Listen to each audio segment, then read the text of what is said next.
Yeah, like it's set in stone. Let's go. 1, 2, 3, it is time to bring the heat. Yeah. We compete, got a mutual enemy. And if it's up to me, I'm choosing you. Up in the sky, we'll never lose. Like an unload, we precise. I will take your advice. Got this energy up, we will take home the prize. So come get it, play this game.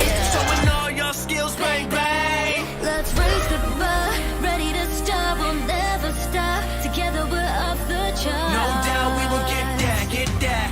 Roll out, never sit back, sit back. Let's raise the bar, ready to start, we'll never stop. Together we're off the charts. Yeah, I bet you will show them all your skills. Dive into your reality. Yeah, we can shape our own fantasy. Do it all, no adversity. Set the tone like it's set in stone. Dive into your reality.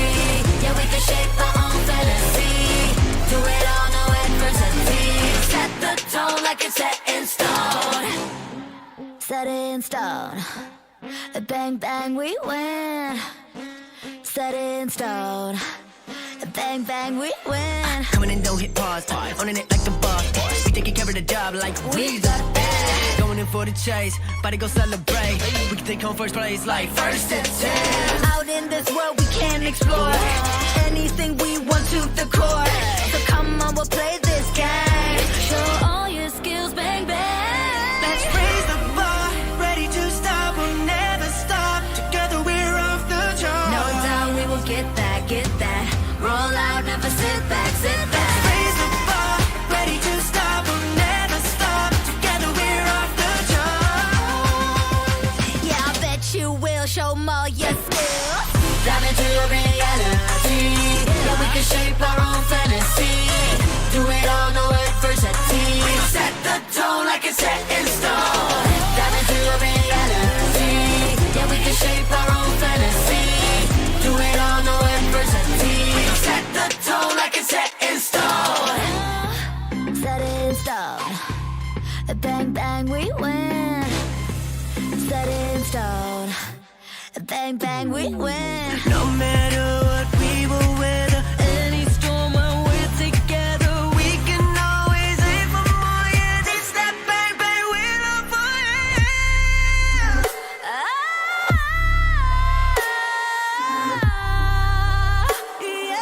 Set the tone like it's set in stone. Dive into your reality. Yeah, we can shape our own fantasy. Do it all, no adversity. Set the tone like it's set in stone. Set in stone. Bang bang, we win. Set in stone. Set the tone like it's set in stone.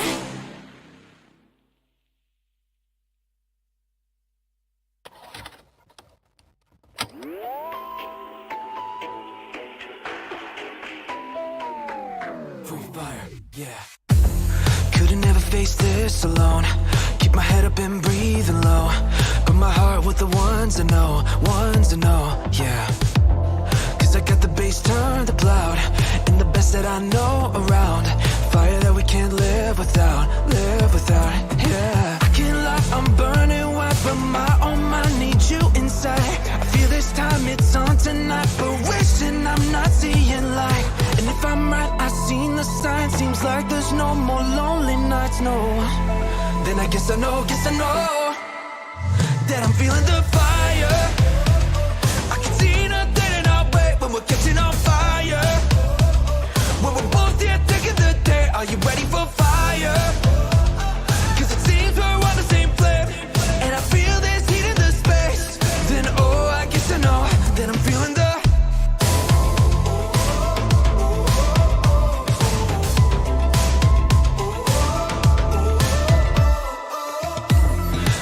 the red suddenly, barely time to count up to 3. Look around at my company, yeah. The sky opens up for lightning, time crawls up close, it's tightening. My brothers do the right thing, tapping on the floor. I can't lie, I'm burning white, but my oh my, need you inside. I feel this time it's on tonight, but wishing I'm not staying light. And if I'm right, I've seen the signs. Seems like there's no more lonely nights, no. then I guess I know that I'm feeling the fire. I can see nothing in our way when I'm catching on fire. When we're both here taking the day, are you ready for fire? Cause it seems we're on the same flame, and I feel this heat in the space. Then oh, I guess I know that I'm feeling the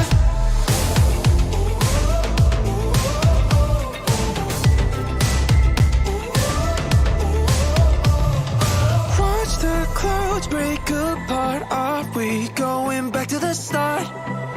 Going back to the start, yeah. But I'm feeling the fire all up in my heart. Don't you think that we're ready for another part? Cause I know that we're really too far from the start. Cause I know that we're really too far from the start. But I'm feeling the fire all up in my heart. Don't you think that we're ready for another part? Cause I know that we're really too far from the start. And I'm feeling the that I'm feeling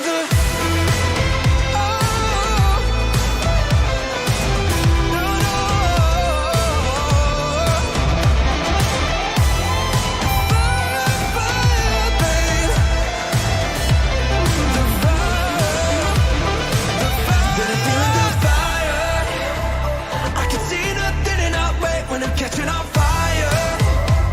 When we're both here taking the day, are you ready for fire? Cause it seems we're on the same flame, and I feel this heat in the space. Then oh, I guess I know that I'm feeling the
Good evening, ladies and gentlemen. Welcome to Skyesports Pro League Free Fire Max.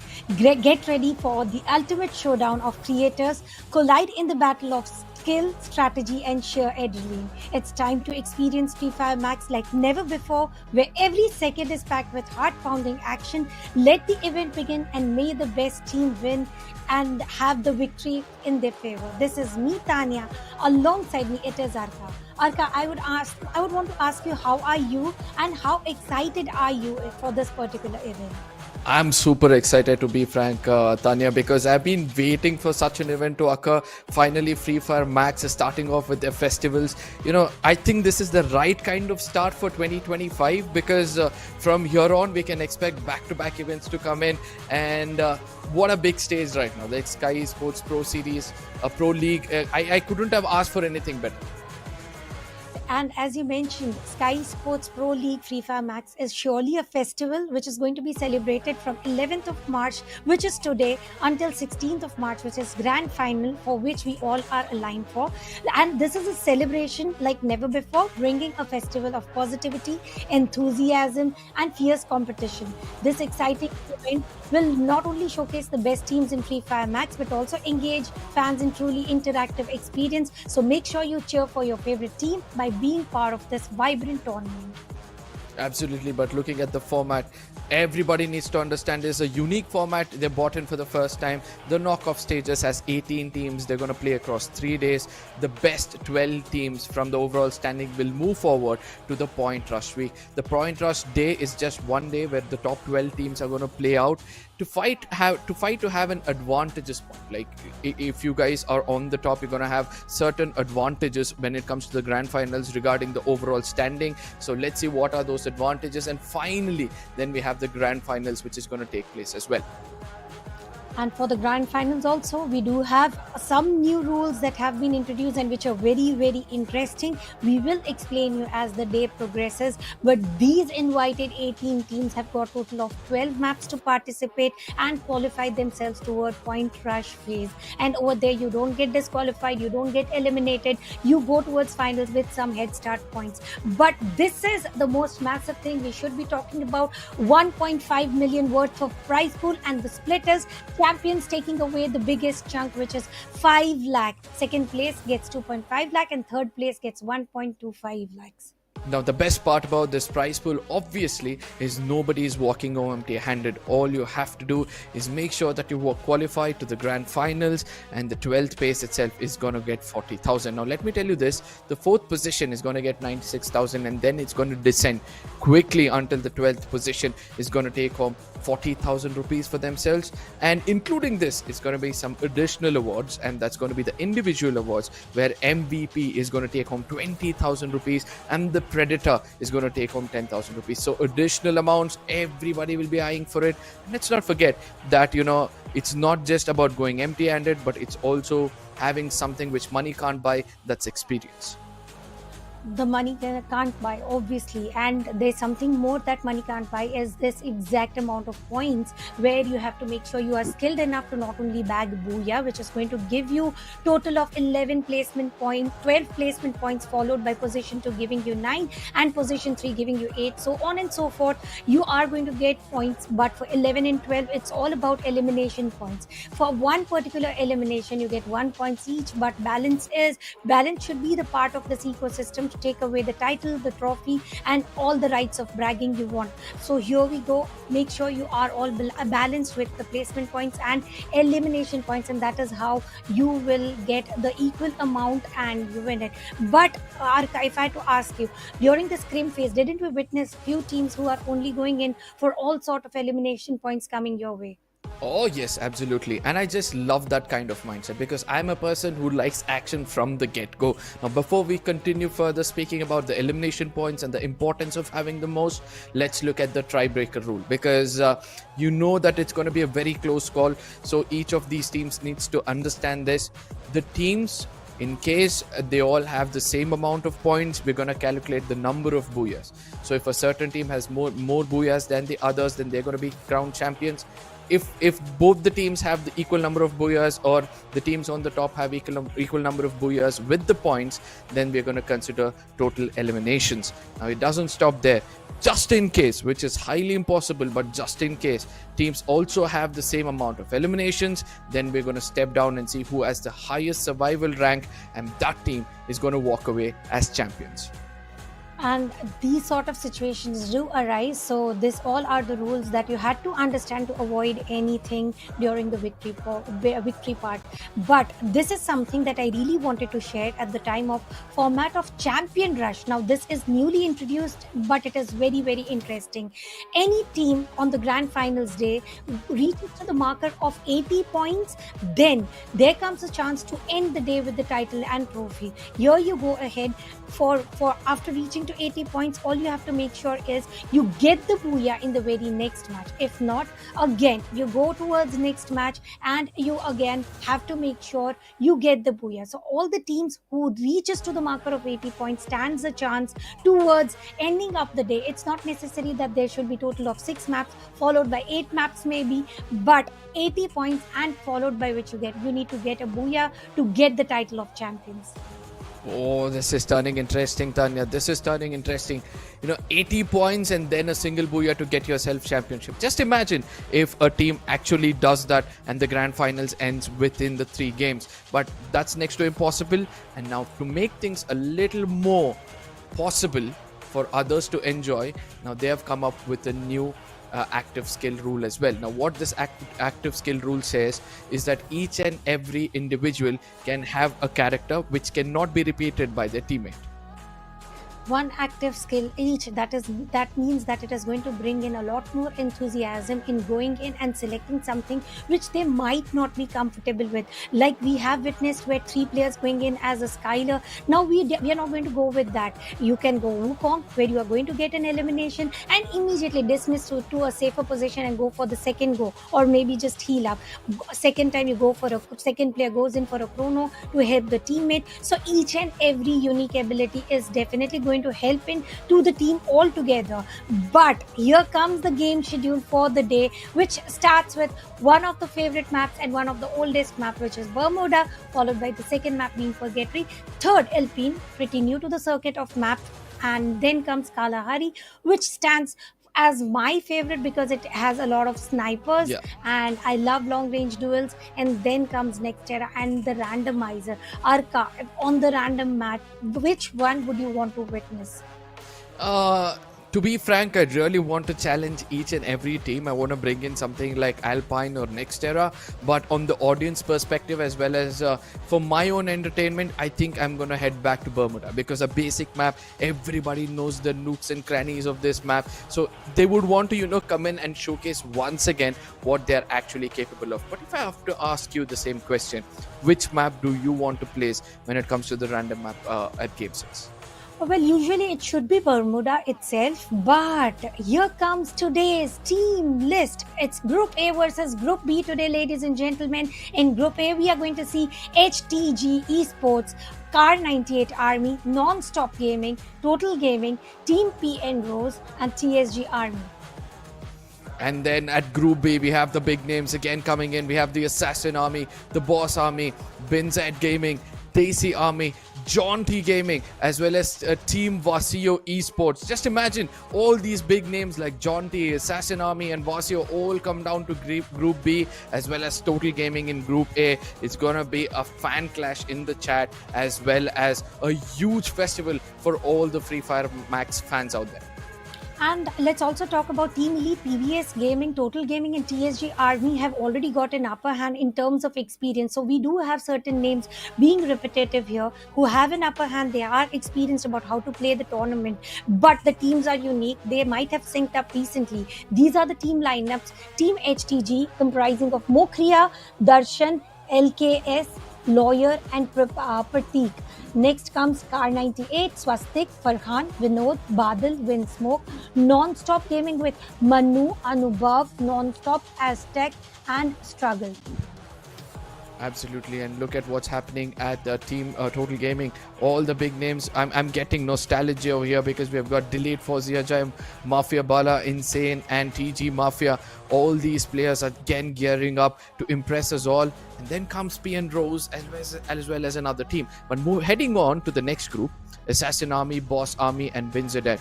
Now, when you look at these, now I'm able to see some new faces, but a promising lineup for sure. Next, we are going to head towards Desi Army, Jaunty Gaming, Team Vasio, and in Team Vasio, obviously, Team Vasio being the captain himself, alongside which we are going to see Anshu, Manish, Kaushik, and Predator. Predator being one of the strongest player for the team. Team Jaunty Gaming, Jaunty himself, Hemu, Ash, Wolvin, and Level Up. Talking about Hemu, one of the strongest support system of the team. If he's standing tall, there's no way team can fall. Desi Army, we have got Amit Bhai, Romeo, Warrior, Jacksaw, and Smart. Oh yes, and moving on, I would like to see at Team Vasio right now, because I know Vasio itself is a big lion out there. He's going to be carrying 4 different predators with him, and I would love to see which among these people are actually contesting for the 20,000 rupees when it comes to the MVP, because all of these players are actually capable of attaining the maximum amount of eliminations in a single map. Now, we were discussing about this previously, Tanya, where we were explaining that how teams tend to, kind of lean towards that elimination point rather than going towards the booyah point. Because obviously we all know the recall towers, the vending machines, all of this comes into play, and I guess you'll also want to look out for some action, Tanya. And it makes things interesting. Like if there are players who are going YOLO to get all the elimination points for the team, and then there still stands a room of opportunity where you're going to be called back and you reunite with your teammates and grab the title of Booyah maybe, and at least coming into the podium for every single map is equal to easily qualifying, because knockout stage is not about being the number 1. It's all about being in the top 8 so that you just move ahead to, or maybe top 6 to be precise, for all 12 maps, so that you go ahead and qualify yourself for Point Rush. And Point Rush is a game changer, and I'm very sure, Arka, you're not going to deny that. Absolutely, you just read my mind, because Point Rush, it's not just about giving yourself an advantage into the grand finals, but it's also trying to showcase your firepower to the other teams, trying to strike fear in their hearts to say that, you know what, when it comes to the grand finals, don't dare come near to my drop, because I am really prepared for it. I know what kind of a fight I need to take, but at the same time, the big advantage which they're going to gain, which is going to be revealed to you guys very soon, that advantage itself is going to be such a confident boost when they start off the grand finals.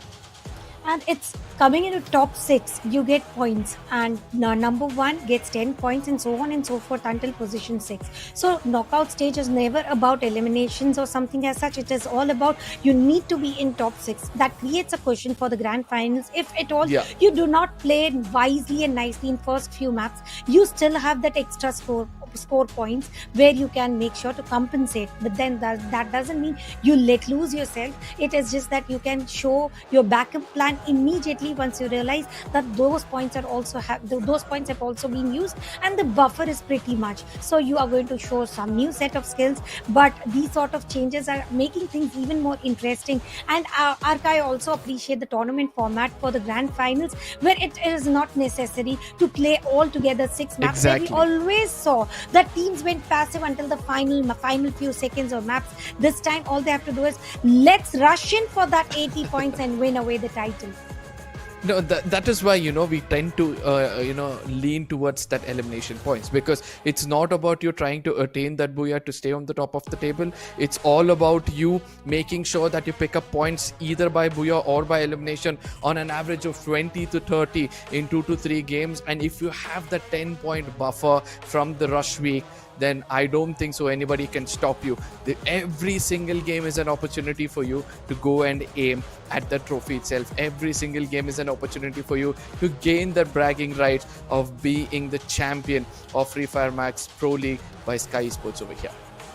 And let's also talk about the rosters here. Let's start with Team PVS Gaming, where I personally feel one of the strongest player in their team should be Nancy, as the strongest support, as well as Russia. If we talk about Team Vasio, Predator, which I've already named, and if I had to name one more, it has to be Manish. Black Flag Army, if I had to talk about, Shanky is usually the lasting Yeah. surviving person. And then let's talk about Kahar 98 Army, where Wind Smoke gives the longest range of support, but let's not forget the way Badal performs. And he has also achieved a title of MVP during the scrims.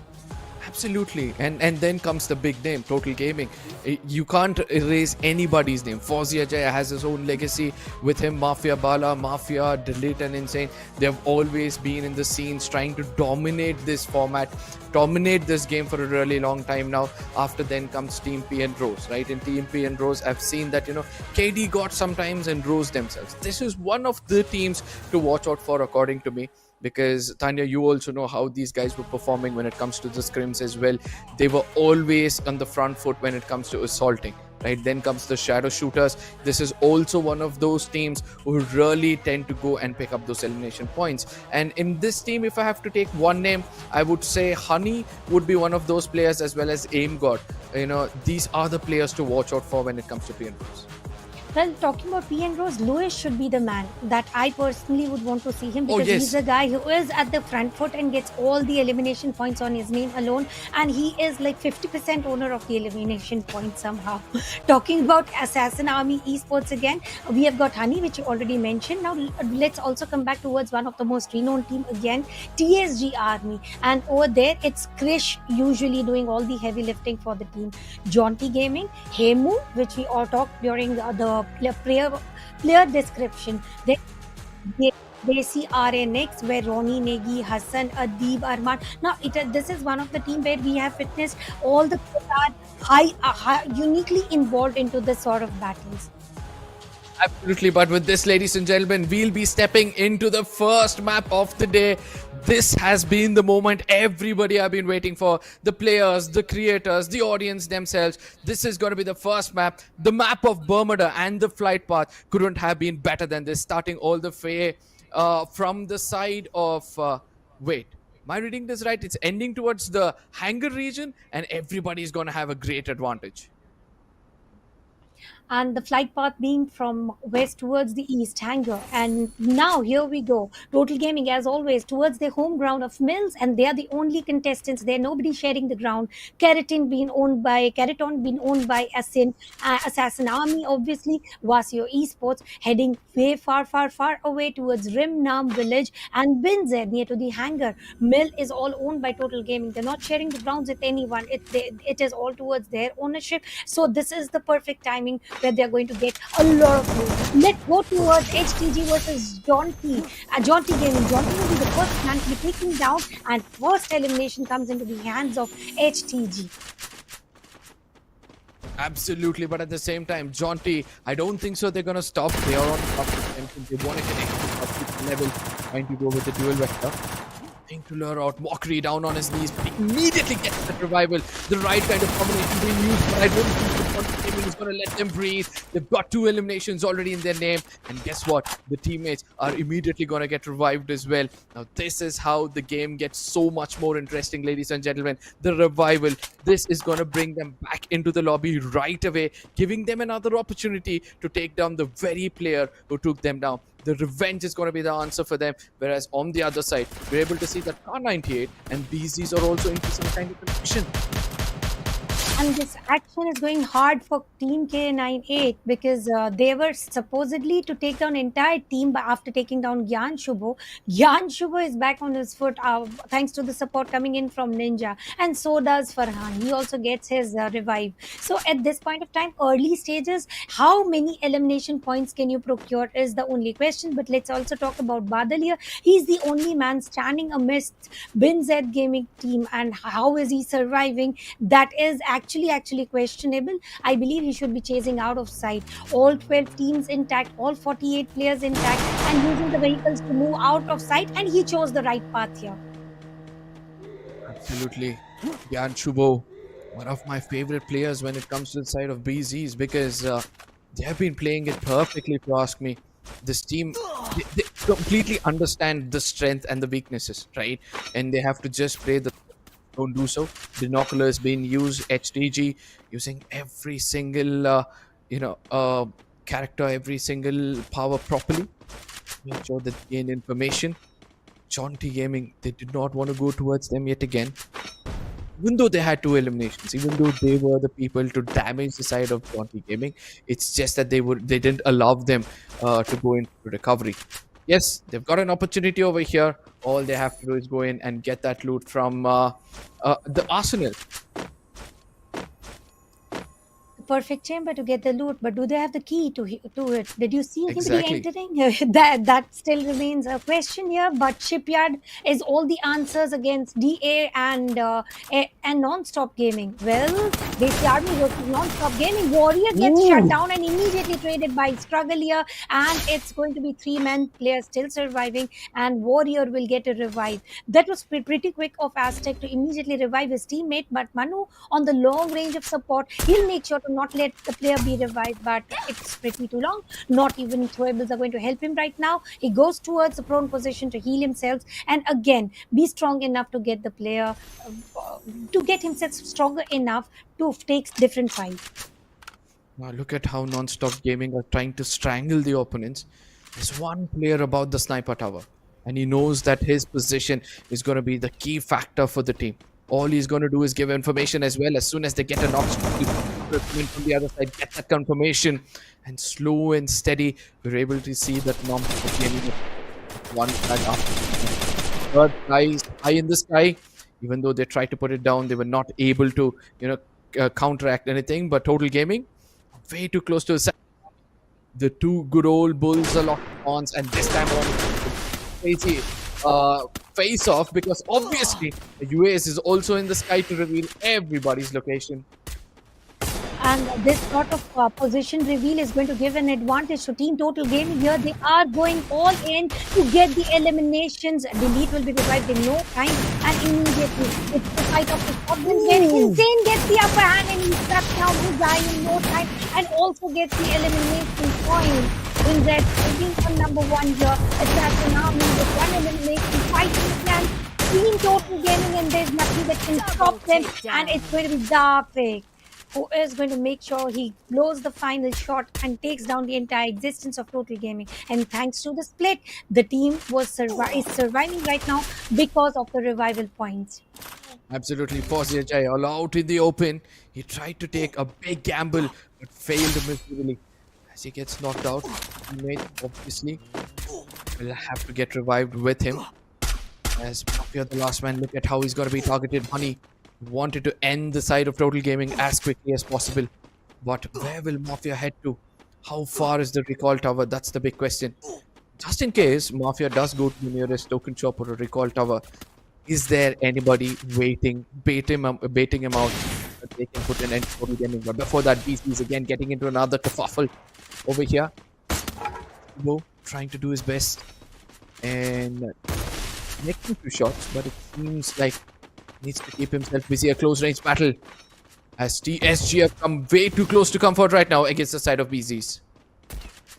Pinzette, they are all stacked up in one small shack. How long will they be able to survive? Because Ayush for the window pitch itself is delivering a lot of damage and is also within one spray is able to take down 2 players. 5 eliminations on the name of Team TSG. Now they are playing incredibly well as compared to what we witnessed in scrims, and we talked about it. Scrims is not something we should be counting in for. It's the day one that is going to decide about which team is participating in which way. For now, it's only one team that's decimated. It's Binz. 11 teams still in the lobby. Team TSG against Boss Army. Boss Army's strongest map is Bermuda, and they are few of the best teams who can definitely attain Booyah. Mafia using the vehicle to reach Marty, but I believe it's going to be blue.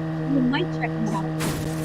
Absolutely, but I really am happy to see that Mafia is right now using the Riptide, the Skylar, and it shows that he's going to be playing at the backlines. He just wants to make sure, using the Skylar capability, the Riptide rhythm, he's going to just remove the glue walls, allowing the others of his teammate to come in and go in for the right kind of action, the right kind of firepower in a close range battle.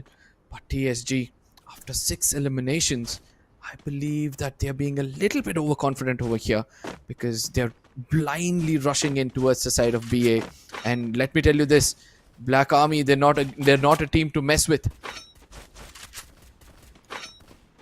Boss Army. Boss Army, yes, they are just waiting for the revival of the player who was down, but he won't be allowed. It's Krish who will make sure to finish down Boss Army. 2 players remaining, and he's the leader who is pinned down while using the launch pad, and it's all about last man Licky. How long will he survive? If he survives enough by the wrath of Team TSG, he might be able to resurrect his entire team. But will he be allowed? Because Team TSG is just trying to move out of sight. They don't want to fight Krish here, or Krish is using his camouflage ability so well that he's not spotted there and he is left alone. I mean, that I believe TSG should have gone in for that final elimination, should have headed on to that player, because in case now it revives his teammates, that's going to be a very big problem for the opponents.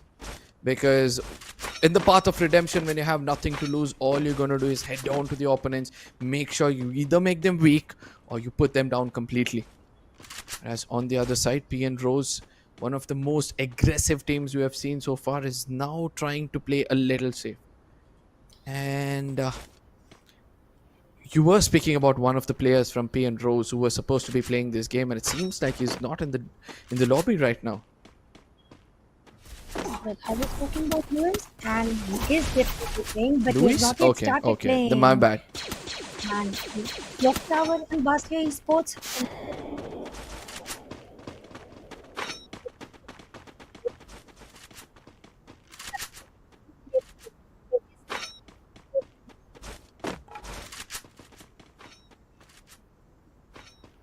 But at the same time, Clock Tower, it's starting to brew up to be a bigger battlefield than we thought it is. Vasio from one side, you have Car 98 on the other side, K98 on the other side, and both these teams have there are 2 players teams in this small vicinity. But at the same time, let's not forget that the circle itself is come to such an extent that Vasio Esports are on the very corner of this circle, and that's going to be very important. Assassin on the other side has spotted some birds in the sky, and they're trying to take some shots, and I wonder who is trying to make it inside the circle. Whereas on the other side, Total Gaming, they've also tried to make it inside the circle, and all of a sudden the T1 lobby vibes are starting to kick in. Binoculars being used, trying to gain as much information as possible from the side of Assassin Army. Now this is how you execute a game. You need to understand your topography. You need to understand who's close by. Once you have info, then you can strategize. Knowledge is power, and as of now, Assassin Army is trying to do that. Shots being taken against Honey. Mafia was so close. I guess it was the Wukong bush ability which he was using. That's why he was not detected. But all of a sudden, it's a gatekeeping scenario. Inside on the other side, strikes perfectly. It's going to be Mafia from a distance with that sniper who's able to put him down. Honey, there's no way they're going to allow him to survive. Have their walls against the back, because it's the blue zone, as well as Total Gaming who's trying to fire against them.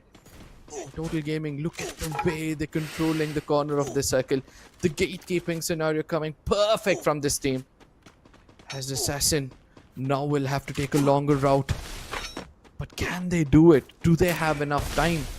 Because as we look at the mini-map, Assassin Army are trying to spread around towards the peak region, and Total Gaming, they're converging towards the circle, and for sure, Tanya, they are going to make Assassin Army pay a lot. Well, right now, the players who are going to pay is Vasio Esports maybe. They are facing the wrath of Throwable via K98 jump and shoot. They're making some shots, missing some. And here comes the change, and here comes the pain. M79, the grenade launcher. This sort of Throwable might be able to deliver a lot of damage, or even potential to entirely delete the existence. But they're not able to connect.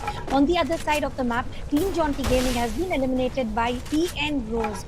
And here we go ahead. A good blue wall cover, giving good action, trying to move out of sight.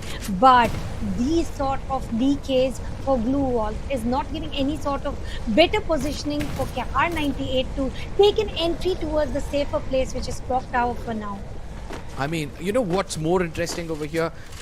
It's how they're using the glue wall melters. one player can have only 3 melters, but look at how many they have deployed. It seems like now they're going to be losing those inventory, and eventually all they have to do is wait for Vasya to do some kind of a mistake, but I don't think so that's going to be easy, because Kaushik's split with his team seems to be perfect right now. He's doing the hard work by throwing the throwables, restricting the opponents from making it inside the circle, and then comes the FGL24. A perfect combination being used over here. Duffy comes into the circle. He's trying to restrict the opponents from making it through, but can they make it? Can he survive for the longest time possible as Vasio comes in from a different angle? Max 7 does do the job. One more player down and the last 2 players standing. I don't know whether they'll be able to make it inside the circle. Well, Badal should not be able to make it inside the circle for sure, and it's going to be Vasio Esports surviving the battle against K98, and will Anshu be able to revive? Oh no, he doesn't get the opportunity, but Vasio Esports will survive, and they're going to heal up and get ready. But TPSG, after eliminating one spot, they're heading for the second as well. Non-stop gaming, struggling hard, struggling bad, and it was an entire team takedown. Non-stop gaming eliminated with only 5 teams remaining, 14 players. A long range fight from Siddharth comes in with the sniper in his hand. He will be able to take down Mafia. What a crispy angle and what a crispy shot. Absolutely well said. I think Siddharth, his position needs to be compromised just in case his team gets taken down, but I don't think so it's going to be easy for them, because the hard cover, the high ground advantage, everything is right now favoring the side of TSG. And when you look at the mini-map also, we're able to understand the complete control of the circle is in the hands of TSG. A 2v2 split which can backfire for them, but it seems like they know exactly what they're doing. Pian Rose trying to enter inside this circle will now want Total Gaming to concentrate completely on TSG Gaming, but Mafia doesn't let that happen. 8 eliminations already with this team, and Total Gaming are looking strong as they look forward to take down the side of TSG. Monster Truck also brought along to bring in as a cover towards, because it's the final circle. You don't get much of hard compound except for few blue walls and maybe few rocks. On the lower ground, we do have Team TSG, Vasco Esports last man, trying to not involve in any sort of fight and reach position for the placement points. It's a 4v4 scenario, and Fauzi Ajay taking the charge, trying to go up front. Skylar being used, throwables being deployed. Blue wall will vanish in few seconds, and Fauzi Ajay will be spotted because Krish is trying to get on the top of this big rock on the way. Legend will not get enough cover through the blue wall, and he will be delivered a lot of damage, but Mafia on the counter. Siddharth with the sniper support, and Team Total Gaming losing players, and the last man, and it's the last man. Anshu is surviving for quite a while, and this is exactly what was expected. Anshu will be able to take down one player, and here comes the end where PSG takes away the very first booyah of this event. Free Fire Max Skyesports Pro PSG Army ruling the map of Copa. Oh my goodness, TSG Army, they played everything perfectly. You speak about the boxes which they put for themselves. 1, try to have some hard cover inside the circle.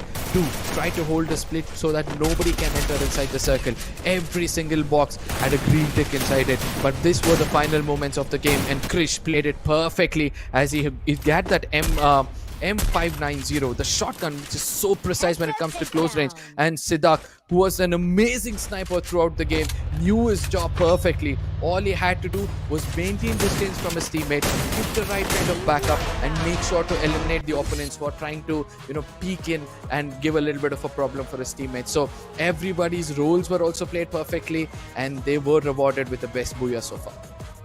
Yes, and this is just the start, ladies and gentlemen. There's much more action that is pending, not only for the day, but until 16th of March, where we are going to have a grand finals for this event. But coming towards this particular map, I really like the way how Vasio Esports, last man standing, did not engage in any fight. He was realizing that right now it's of more importance to just survive, and he did not intervene as a third party to get those free elimination points when the players were already down and delivering damage to get those points. He made sure, I want my 9 points of placement by hook or by crook, and that I can only do it by not engaging in anything and be a silent player, and that paid him the rewards of getting the #2.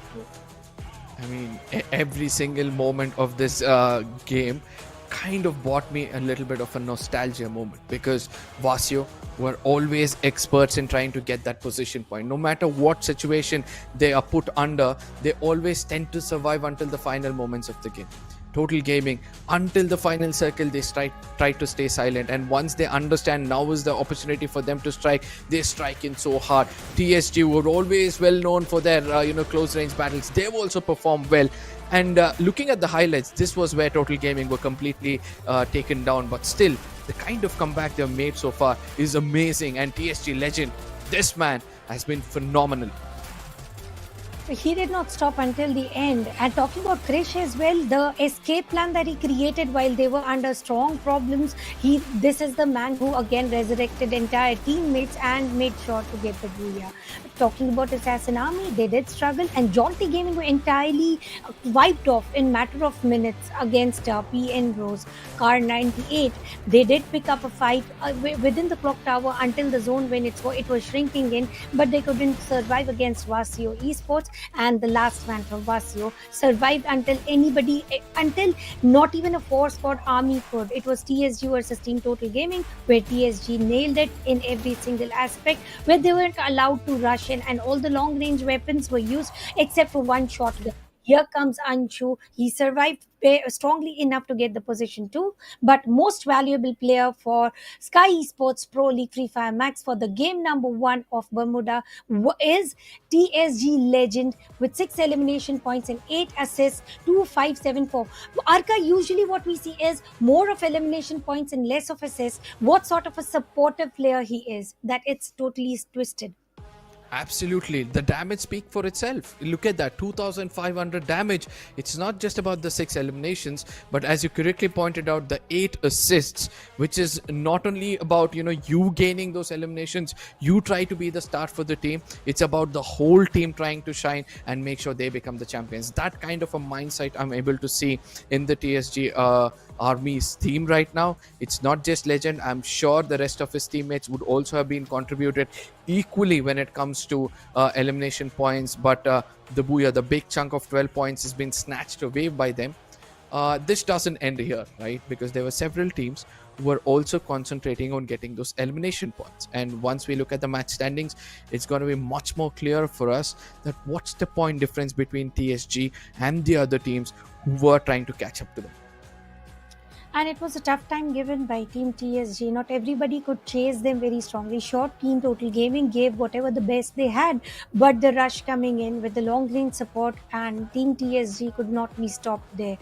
Let's also talk about the team feature right now. It is obviously the team who took away the booyah, and Team TSG, where we are seeing Legend getting 6 elimination on his name, Ayush also getting 6 elimination on his name, and coming towards Siddharth, who got 5 eliminations, Krish getting 3 eliminations as well. But look at the damage, which is very well distributed. Let's also not miss to talk about the assists coming in from Ayush as well as Krish. Exactly, and that shows that the whole team knew their roles. At one side, we were able to see that Krish was on the front line trying to do as much damage as possible to the team which was there. We saw how Siddharth was always in the back lines, always having that high ground advantage. And with this sniper, he was so precise that with minimum damage and less assist, he was able to not only knock down players, but immediately convert those into eliminations as well. So same goes for the side of Ayush. So the team looks pretty strong, but the weakness of this team, we'll have to wait and watch who's going to crack it down and put them down in the next game itself. And I believe this is we call like fists of fury, all 5 fingers tightly fisting and giving the fury to a hard time to every other team in the lobby. Team Total, look at the total points, buddy. 32 points, Arka, which is already very, very massive, and 80 points is the marker. If this sort of gameplay is spotted in 3 consecutive maps, we might end up in 3 maps itself. But coming towards the scorecard, where Desi Army will only be the team with 1 point, as well as Boss Army, 1 team, 2 armies at the rock bottom. I believe, and I'm very sure of, they're going to stand up, buckle up in the upcoming few maps. Absolutely, the path of redemption. I'm really shocked to see Jaunty Gaming amongst the bottom 5, but I'm pretty impressed by TSG. I knew that this is one of those teams which have the capability of getting a booyah from the get go itself, but 20 eliminations, that I was not expecting. Total Gaming and Vasio Esports, both of these teams have been a little clinical when it comes to their gameplay. They have a very good balance between the position points, placement points, as well as the elimination points, so they know exactly what they're doing. Whereas on the other side, I know TSG. I hope that they're able to replicate this one more and show us how quickly a team can get to 80 points. It was all about surviving, because Yeah. you did manage to see, right, whenever they felt there was a threat, they did not just go all in and try to show some sort of Exactly. ego that we can win any duel that comes across us. It was like, no, there is an escape plan, let's move out of here, we will revive, we'll get again best of the loot and again come back in action. Where Team Total Gaming were already surviving, had the best loot, it was a 4v4 scenario in the final circle in top Yeah. 3, and fortunately or unfortunately, it was the rock cover that gave a little bit of advantage to Team TSG here, and they made the best out of it. I mean, they did fight and take it for themselves. And not only that, the one thing which I like about TSG in this game was they were not greedy behind eliminating teams. Because there was a point of time where there was one player who ran far away, the solo player, and TSG had a very good army to go and take him down and get that complete team elimination. But they stuck onto that building. They knew the importance of having a hard cover inside any kind of circle, and due to which they were able to attain that booyah. But with things like this all starting to show up, I believe every single team will now start to go back to their textbook basics to understand how to play this game. Because no matter how much eliminations you can rake up, how many times you can get revived and come back into this lobby, it's all about trying to compose, trying to have all 4 men in the final circle. And more the merrier, and more the chances of getting the booyah. So sure, you Yeah. have to make sure you outnumber any opponents within the lobby by surviving as a squad strong team, and that is how you win the booyah. TSG stands a prime example already in the very first map itself.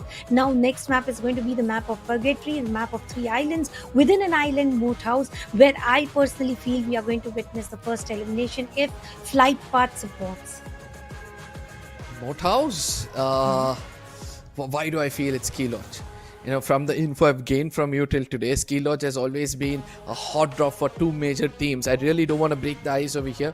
I want the audience to witness what's going to happen at Ski Lodge. But as you said, Moat House as well. Total Gaming have this small affair going on with another team.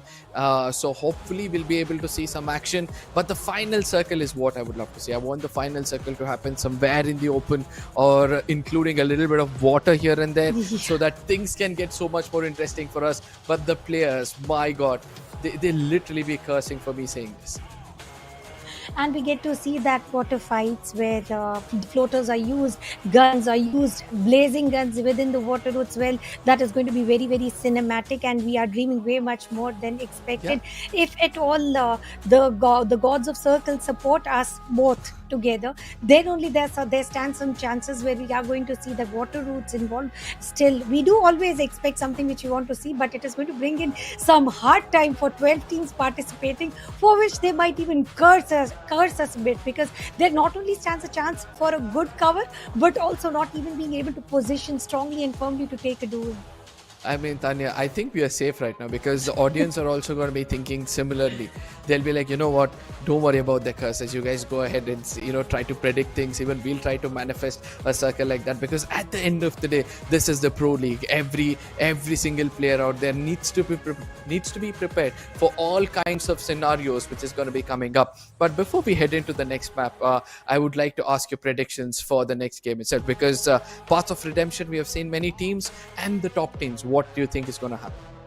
Well, I do see some changes coming in from the teams who are in the mid sector, not the bottom one. Team Jaunty Gaming, Team P and Rose should be able to level up with their playing skills. And this is going to be map of Purgatory, where the rotations are going to be the key role of functioning, surviving, and getting those extra elimination points while not losing our players. So, ladies and gentlemen, this is going to be the very second map, Purgatory, for Skyesports Pro League Free Fire, giving any importance to the mainland and giving all the importance towards the western land, as well as the bottom the bottom lands, which is Oh, obviously the southern land.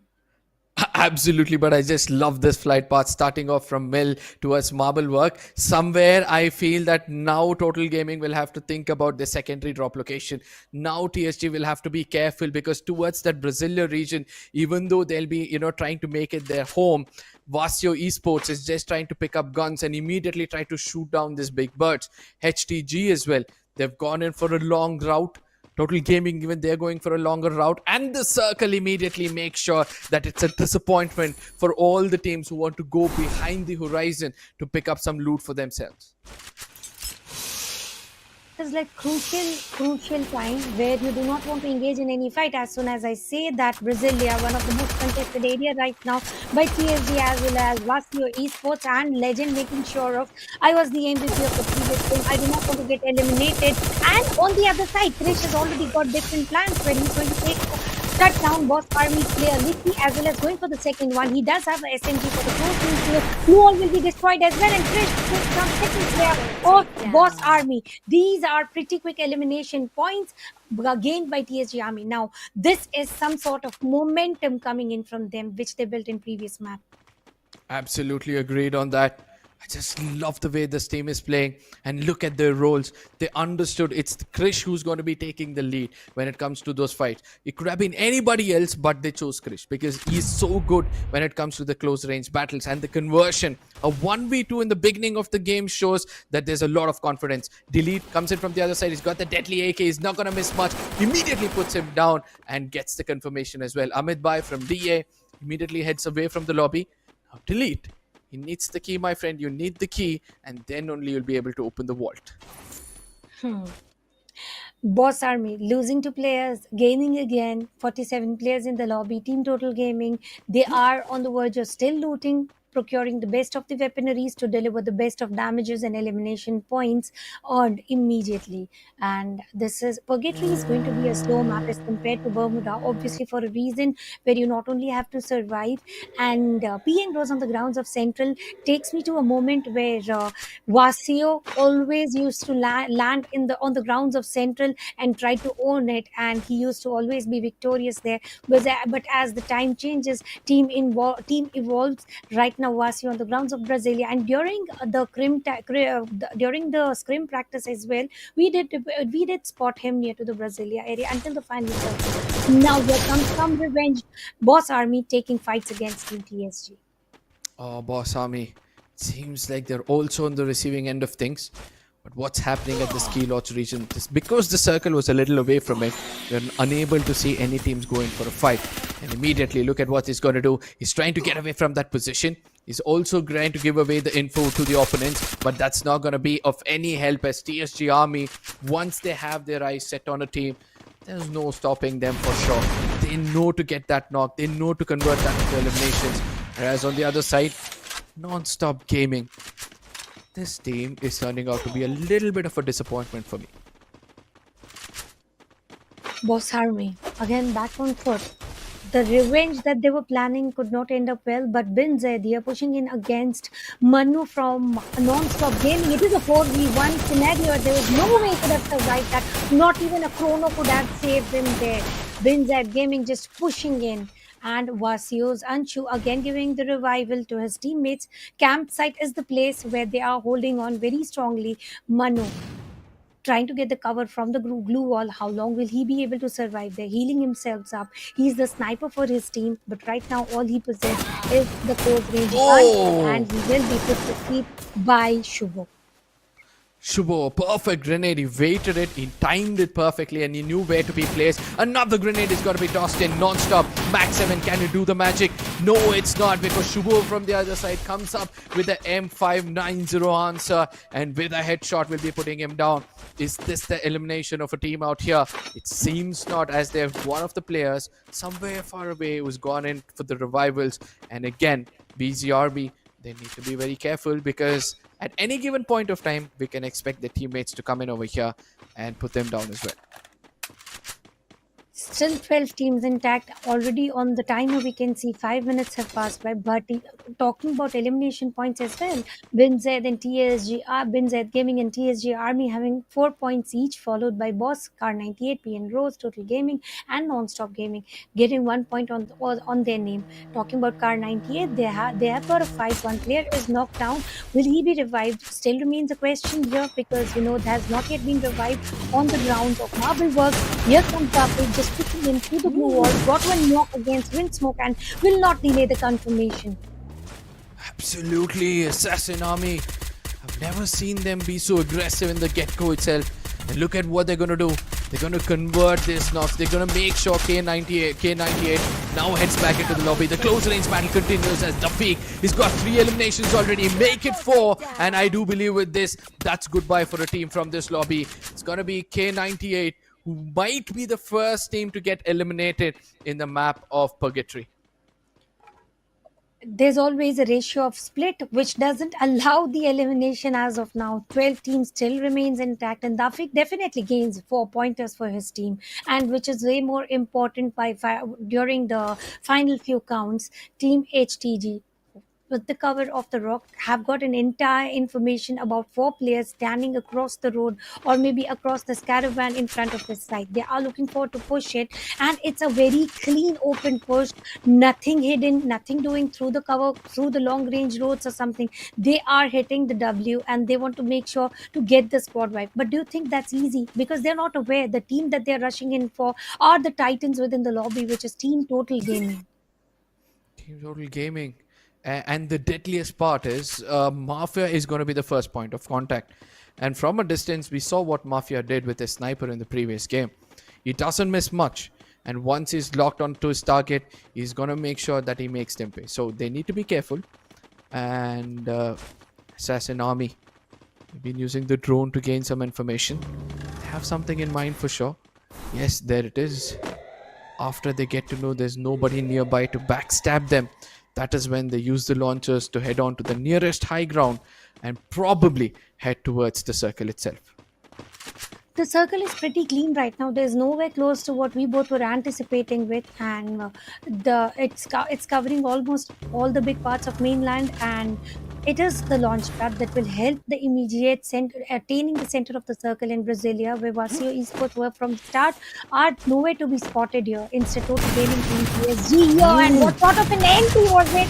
They will be able to give a knock, get a knock, and Team PSG Legends lost one of the players, and this was a big sort of soccer here, but your team PSG will shut down an entire team. Desi Army. They did not have a good map of Bermuda. They had a bad end in the map of Purgatory. Speak about being bad. The badass of the lobby are again woken up. TSG Army. Oh my goodness. Legend 21. The final 2 frags which he took with that shotgun. Oh, that was commendable. I really want to see that replay. I'll be waiting to see it in the highlights. But what a way to rush. Having a grenade launcher in hand, head right to the opponent's face, toss it right there, and then make sure that you use the shotguns to clear things off. Couldn't have asked for a better kind of gameplay. But Jaunty, it seems like he's some kind of a hill station, completely covered. He's as warm as he could be. I guess it's the chill of the games which is keeping him cold.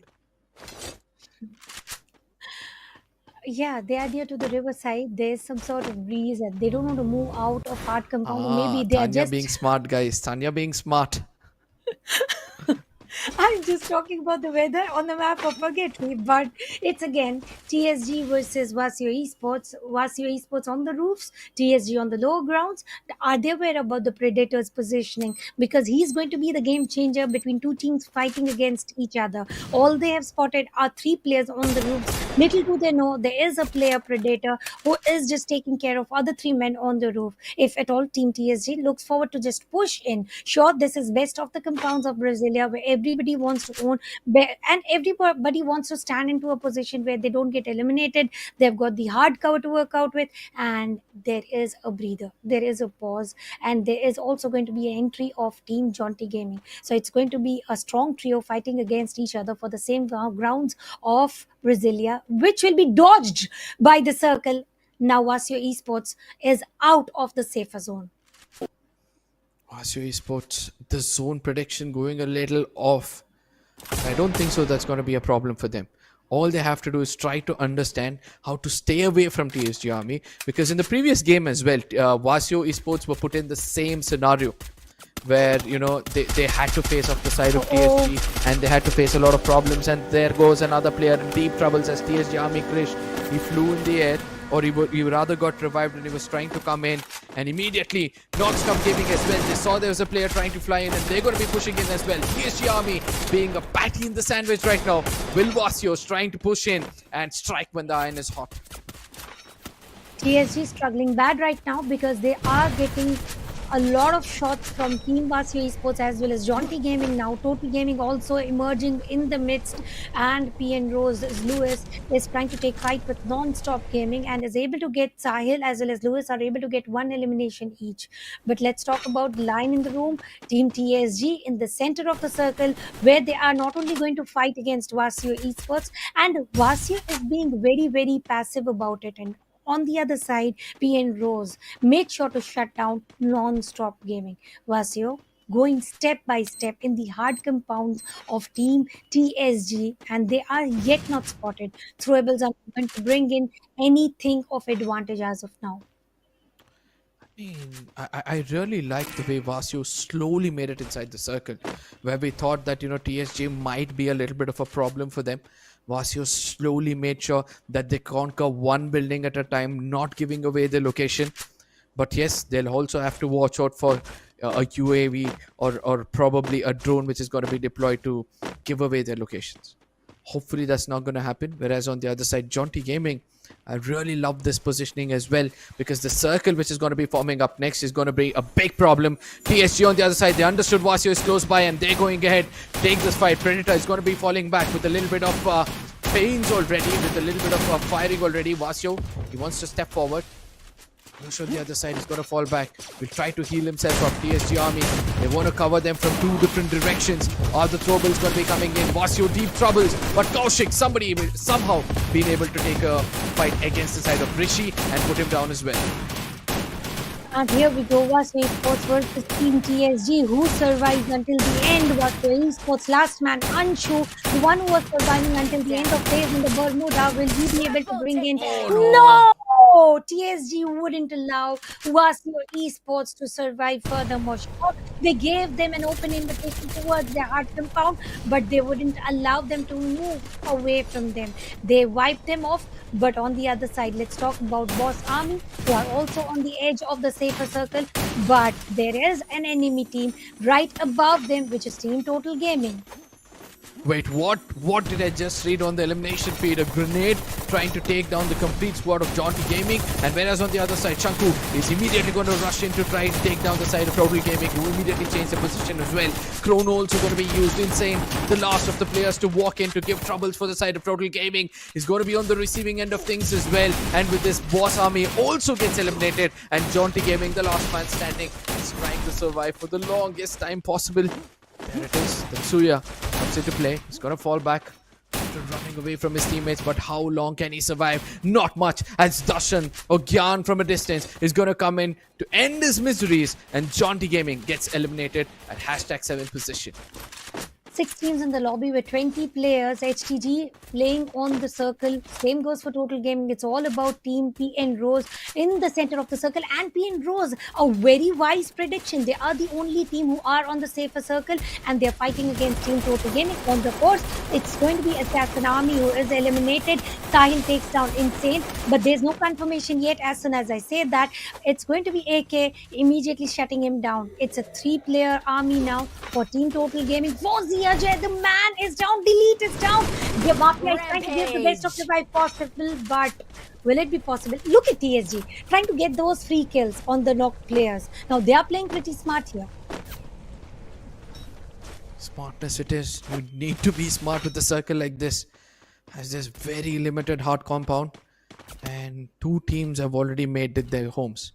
Look at how P and Rose is trying to play this. BZ is on the other side as well. Four teams in the lobby. TSG Army, the rulers of the previous map, have now come in closer towards the side of P and Rose. They need to be careful because they can be tagged in from a distance, as well as BN, not far away, have already known the location of TSG Gaming. And TSG still try to gain as much information as possible. The best part is they don't stay in one place. They keep moving around and not give away their location. They are going very slow. They are waiting for the circle shift about who is going to get what advantage or nobody is going to get advantage. Once that is very clear in their eyes, they will start initiating some or the other fight. It's a monster truck who is involved for four teams, 12 players, HTG only on the other side. On the rooftops. Right now, if I had to name one team who has the upper hand on getting some elimination points, it's Team TSG. TSG, but I feel somewhere it can be Team HTG as well, because they've got a double sniper setup coming in from both the players.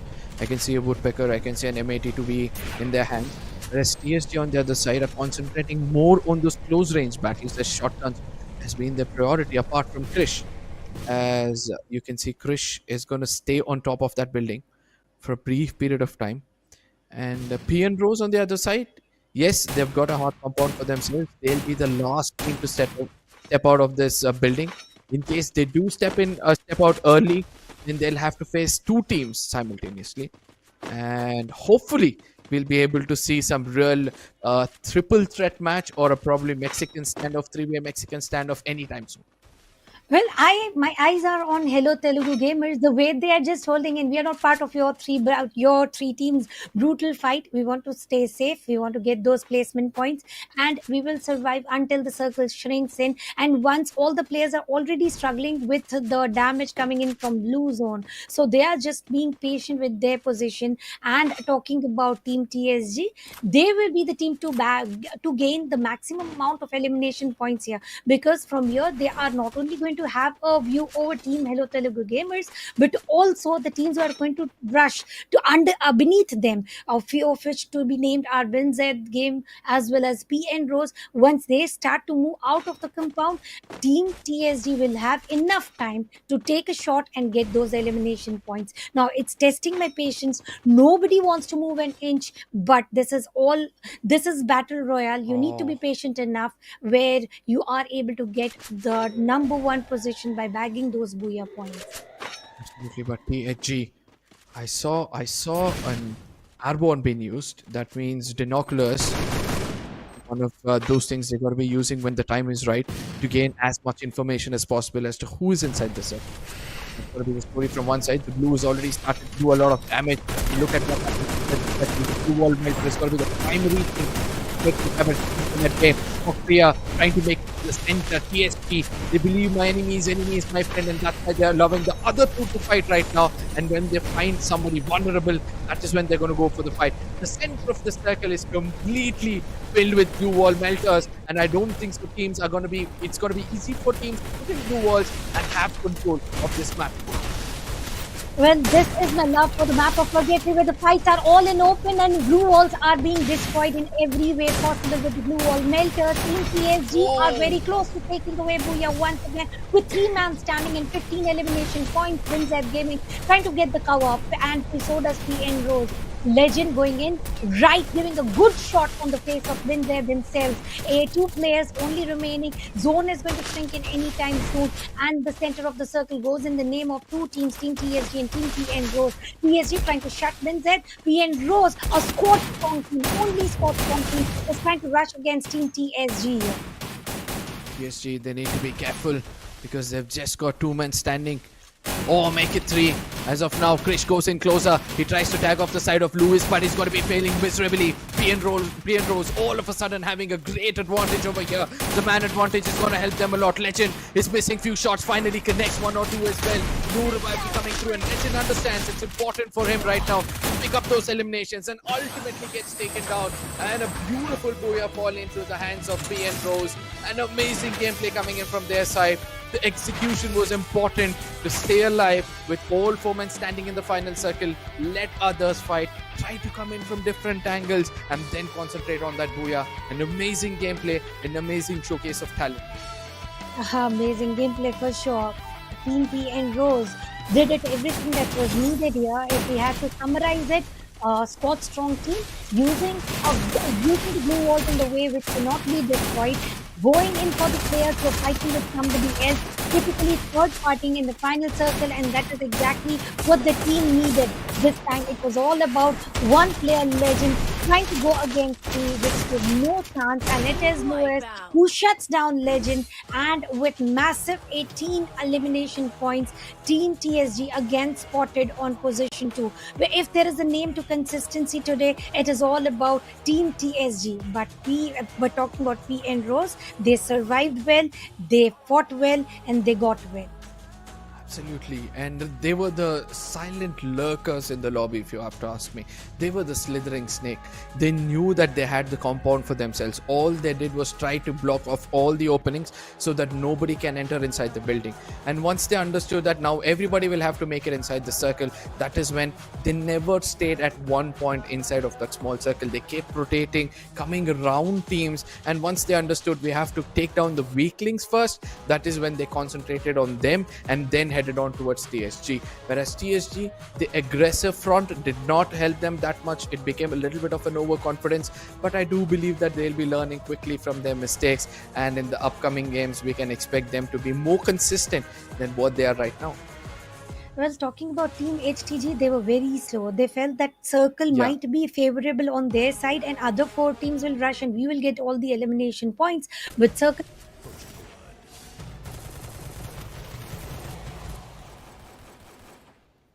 forgetting where they see RB was immediately eliminated.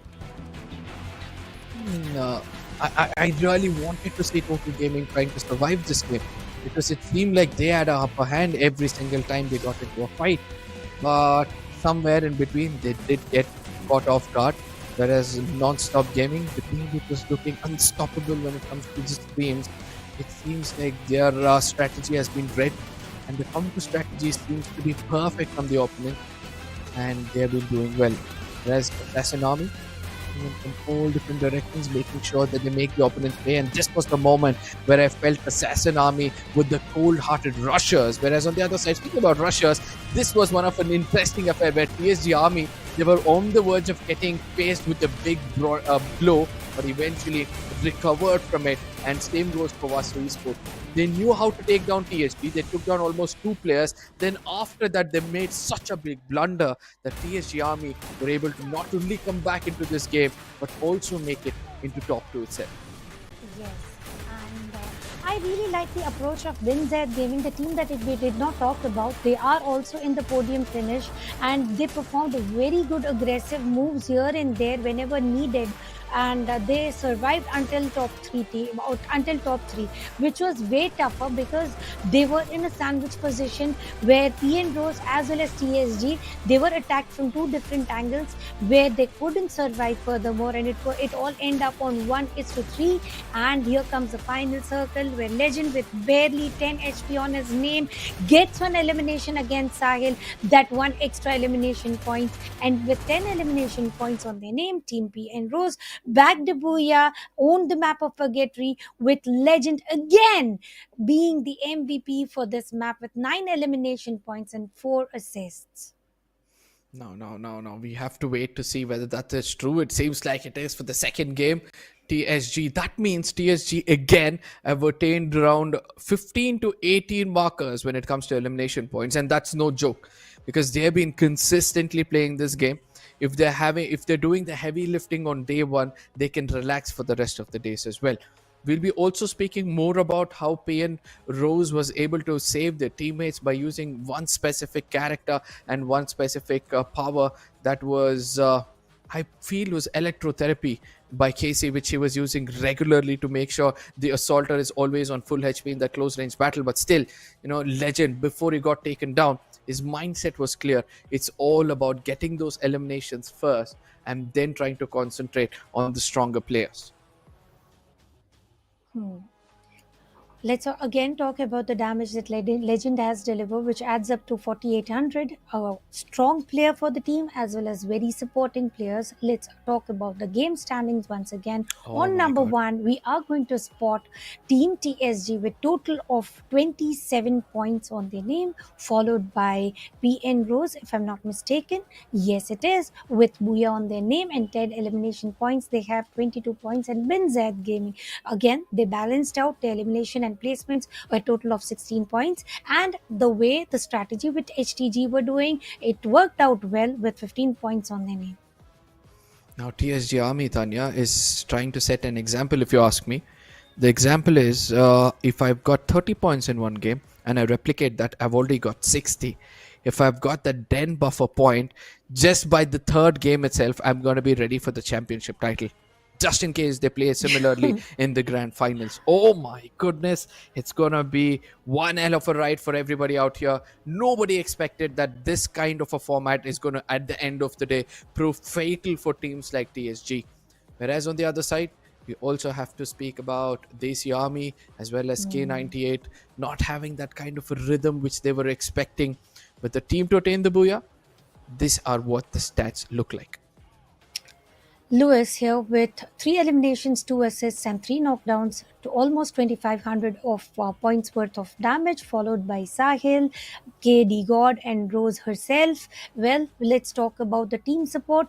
4 assists given by the bottom fragger of the team as well, Rose. So it's never about how many eliminations you take. It's always about how much damage you deliver, how is the perfect way of execution, and how strong can you stick with each other to take every team against you. And this time the team was the massive one, Team TSG Army, and overall scorecard is right in front of us. You know, I'm starting to feel a little sorry for Desi Army. They were one of the strongest teams out there in the lobby. I don't know what is going wrong for them. Boss Army as well. Non-stop gaming. Tanya, if you remember, these were the teams who are doing the talking when it comes to their firepower. And they showed us some signs of brilliance. But yes, you did predict that scrims are a different story when it comes to the real deal. That is when the experienced team, the strongest teams are going to step up. But Jaunty Gaming, what do you have to say about them? Because they had a buffer of 100 points almost when it comes to the scrims. And now we are able to see them on the 8th position. I believe their rotations are something not functioning well for them. They are going all in instead of going in for the split. That is something that they are doing very wrong, which they did not during the times of scrims. They went for 1:3 ratio. So when they are getting totally decimated, there's no format or there's no way they can bring in a comeback story for themselves. So it's very much mandatory to follow the split that they were following during the scrim period. Right now they're going in that they might need the support fire, they might need the support player, but that is not functioning well, not in the first map, not in the second as well. And I believe this sort of split is not going to work for any of the teams playing within the 12 teams or in the lobby. Good observation, because somewhere in between all those fights, I did not see that Jaunty Gaming were actually not going to their primary 1v3 split, whereas one player near the recall tower or the token shops was always ready to revive their teammates just in case things go haywire. But this time around, I believe that they might consider this point. They might go back to their drawing boards and understand this is our actual problem and come back a little better in the upcoming games. Now, coming back, we also have to speak about another legend in this game, that is Vasio Esports, because Vasio himself, having so much of experience, is still not able to, handle the pressure of such big names trying to pick up so many points. Team Vasio Esports is something that I am questioning myself about, because this is the team where I personally expected a lot coming in.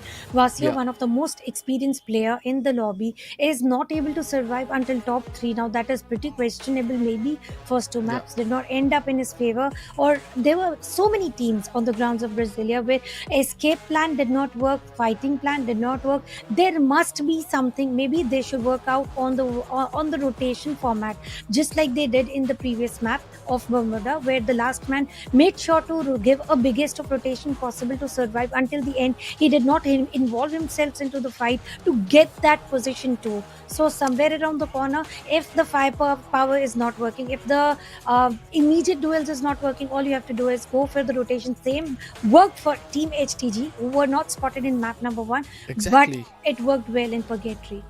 I mean, in Purgatory, if you speak about Vasio, I feel they were a bit more defensive than usual. Because when they know that THG was actually having a fight with somebody, they could have gone into third party. It feels like they're a little bit underconfident when it comes to their firepower. But actually, they attain a really good firepower, because when we saw TSG as well as Vasio go in for a battle, at one point of time, Vasio had all 4 men standing and TSG had already lost 2 players. But it's that consistency, it's about the determination and grit which allowed the TSG to bounce back against the Vasio Esports, because that split behind the glue walls kind of backfired for them. And hopefully, we'll be able to see them do something different in the upcoming map. Obviously, is it Kalahari? Or is it Alpine? It seems like it's Alpine. And we have been speaking about this. The brand new maps which is going to be introduced over here can become a little bit of a game changer. If things are not going well for the first 2 games, then obviously the third game, you're going to have a wild card map that's Alpine. And I love the placement of these maps. The schedule is designed perfectly, if you ask me. Ladies and gentlemen, we are going to take a short break followed by the middle segment for the day. So stay aligned with us. We'll be back in no time.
Ladies and gentlemen, we are back again with Skyesports Pro League Free Fire Max with an amazing, excited as well as it entirely involved, engaging fights from TSG. This is me, Tanya. Alongside me, it is Krips. Hey, Krips, how are you doing today, and how do you feel about Team TSG, who is totally ruling the charts, no matter booyah or no booyah? I mean, to start things off, I feel extremely nostalgic. When I first came in to cast this event, I was really excited to get back in the form. And it's been a while since I've been on a Free Fire desk, right? So the adrenaline is obviously pumping high. But it's nice to see that good old names like PSG, names who were very good in the game back then as well, are also ruling the game now. So it kind of triggers all my nostalgia and it has all those happy hormones released. So yeah, apart from that, it feels really good to be back on a Free Fire desk again and can't wait to get the action started. The action here does not take a stop here. There's no breather, there's no pause. Each and every player is on the roll in terms of rotation, taking some fights, and Free Fire Max has brought in some of the finest engaging fights here with some new abilities, with some new rules, everything that is involved to not only keep us engaged, but also the players, but also the viewers as well, because they also need to learn some new concepts. Because the best part here, Trips, is that not even a single active ability can be repeated. So imagine 4 individuals having 4 different active abilities. Exactly right, and that will diversify the gameplay so much. I still remember back in the day, everybody was either using Alok or Chrono, and all of those supportive utilities were just extremely important. There was a time when diving into your enemy's Chrono Shield was considered to be a very skillful move and a very risky move. But if everyone was using that, the game does become a little stale. With this new rule of all the players required to have different active abilities, the game becomes so much more intense. That being said, I'm still getting used to the amount of diverse abilities that are on display over here. Like, for now, the one thing that I haven't seen be fully used to its absolute limits is the Tastuya ability. The movement, I mean, sure, it's amazing, but I haven't seen anyone blow my mind with it, so I'm really looking forward to someone using it. Well, we did witness 1 or 2 moves such that just dash in, get your elimination pointer, and then move out of sight into a thin air. It has been great to watch Tatsuya move, but yes, not such a commendable or which get carves into your memory. So not such a moment. So yes, even I'm waiting for some sort of play. But Skylar again coming into the strongest of action, especially on the grounds of Purgatory where you don't have any hard cover. Glue wall is the only thing, and Skylar is being deployed here and there, and there is no cover for you get taken down at no point. Now that also turns everything very, very interesting. Exactly, and I'm glad you brought up the whole Skylar point, because I also want to bring in another character over here, Nairi. Like, I know that this is more of a passive ability, so there's no such rule that you can repeat it or not repeat it, but the extra durability of the glue wall over there also kind of helps people. So I'm really looking forward to see how people actually balance it out. It is Free Fire Max, and you have to min-max your abilities in this situation. And I'm also waiting for one more thing, which is Wukong. Remember those days when Wukong used to... I love Wukong so much. I love Wukong so much. I mean, that was my favorite ability, right? As a escape artist, that used to be my go-to. And that is yet to be witnessed. And this next map is also something new that we are going to see, which is going to be map of LP, which hasn't been so much in the circuit, and it's new as well for the entire Free Fire Max. So let's see how are the players going in for the rotations, or for going, are they going in all, like just on the maps of Purgatory, where Brasilia used to go immediately jumped in, and all the eliminations. But we will get to witness it, ladies and gentlemen. This is Skyesports Pro League Free Fire Max, and this is map of Alpine, and I believe this is Militia's home ground, where all the players will land in and have immediate elimination points in their favor. Well, I certainly hope to see some early game fights. I mean, if you say that they're going to have some early eliminations, then I will certainly believe you. But for now, let's jump in, ladies and gentlemen. The plane will take off over stadium. We go to its garrison. And I would like to see which one of these spots become the more highly contested spots. Of course, it's been a while, right, since I've seen a fight in a map like this. So even I would like to see how the players have adapted, how these guys are getting used to the new meta, and whether or not has anyone even figured out the new meta, because even I'm not fully familiar with it. Well, the circle is supportive enough to not be brutal on anyone. Good spread out, no immediate crash landings. Everybody has got enough time to get that sort of loot. But if I had to say something, this map is so beautiful. It has snow on one corner, it has autumn on one corner, and it has got a good river kind of vibes and lakes near to the carousel side. So it is one of the most beautiful maps existing in this entire circuit of Free Fire Max. Ocean view to be precise here. One of the players is around the corner using vehicles, and look at the skin. It's matching the ocean vibes. Huh. The ocean vibes with the fish on the back. I get it, Tanya. I get why you like this colorful map so much. Although geographically kind of impossible to have snow and ocean in the same map if this was real life. That being said, thank goodness that we get to live in this virtual world and witness all these amazing battles. Jaunty Gaming, of course, this has been one of those teams which I was really looking forward to seeing. Very decorated player, plenty of competitive history, and of course the players, they have changed teams since I saw them last. In fact, I would love to have a chat with these players as well about what they've been up to in the last few weeks. But here we have another battle starting out already. It seems like Desi Army has drawn first blood and they've got the prey onto Licky. Well, whatever they do right now, they want to go out of sight, but they wouldn't be allowed. They're trying to go back point as well, where Chunku gets a perfect position to shut down Desi Army. It's the third consecutive time where Desi Army is just struggling to survive, let alone get some elimination point, let alone go for the rotation. They are just struggling to survive, and it's Boss Army who will shut down Desi Army. These two teams struggling on the map of Bermuda right now. It's Boss Army who is at least buckled up enough to have the fight of equals and to dominate. That was a nice shot. Amit Bhai does get confirmed. Boss Army also on quite a hot streak. 4 eliminations for them already. Meanwhile, Desi Army are just down to 1 player. And this could be devastating for them. Such an early loss. I don't know if they can tank it halfway through this day. Here we go. It's going to be Binzed. They are trying to shut down Team TSG, and I believe Binzed is trying to go ahead, hit the X on your own feet. You cannot fight with the team like TSG right off the start, and when you're not even going for the split play, if you get this fight and you lose it, you lose the entire existence until the end of this map of Alpine.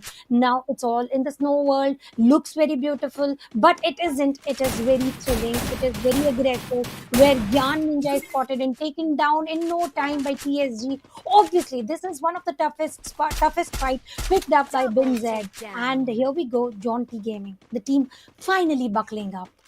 Yeah, there's 2 fights happening at the same time. While Jaunty Gaming has already acquired 3 finishes over here, we did see an early clash against TSG early on.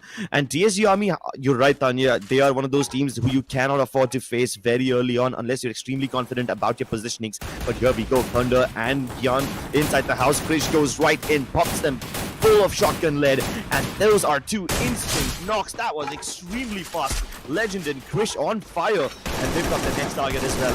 Yanarup trying to run away, up in the air. Can they trace him down? It seems like they do want to follow him.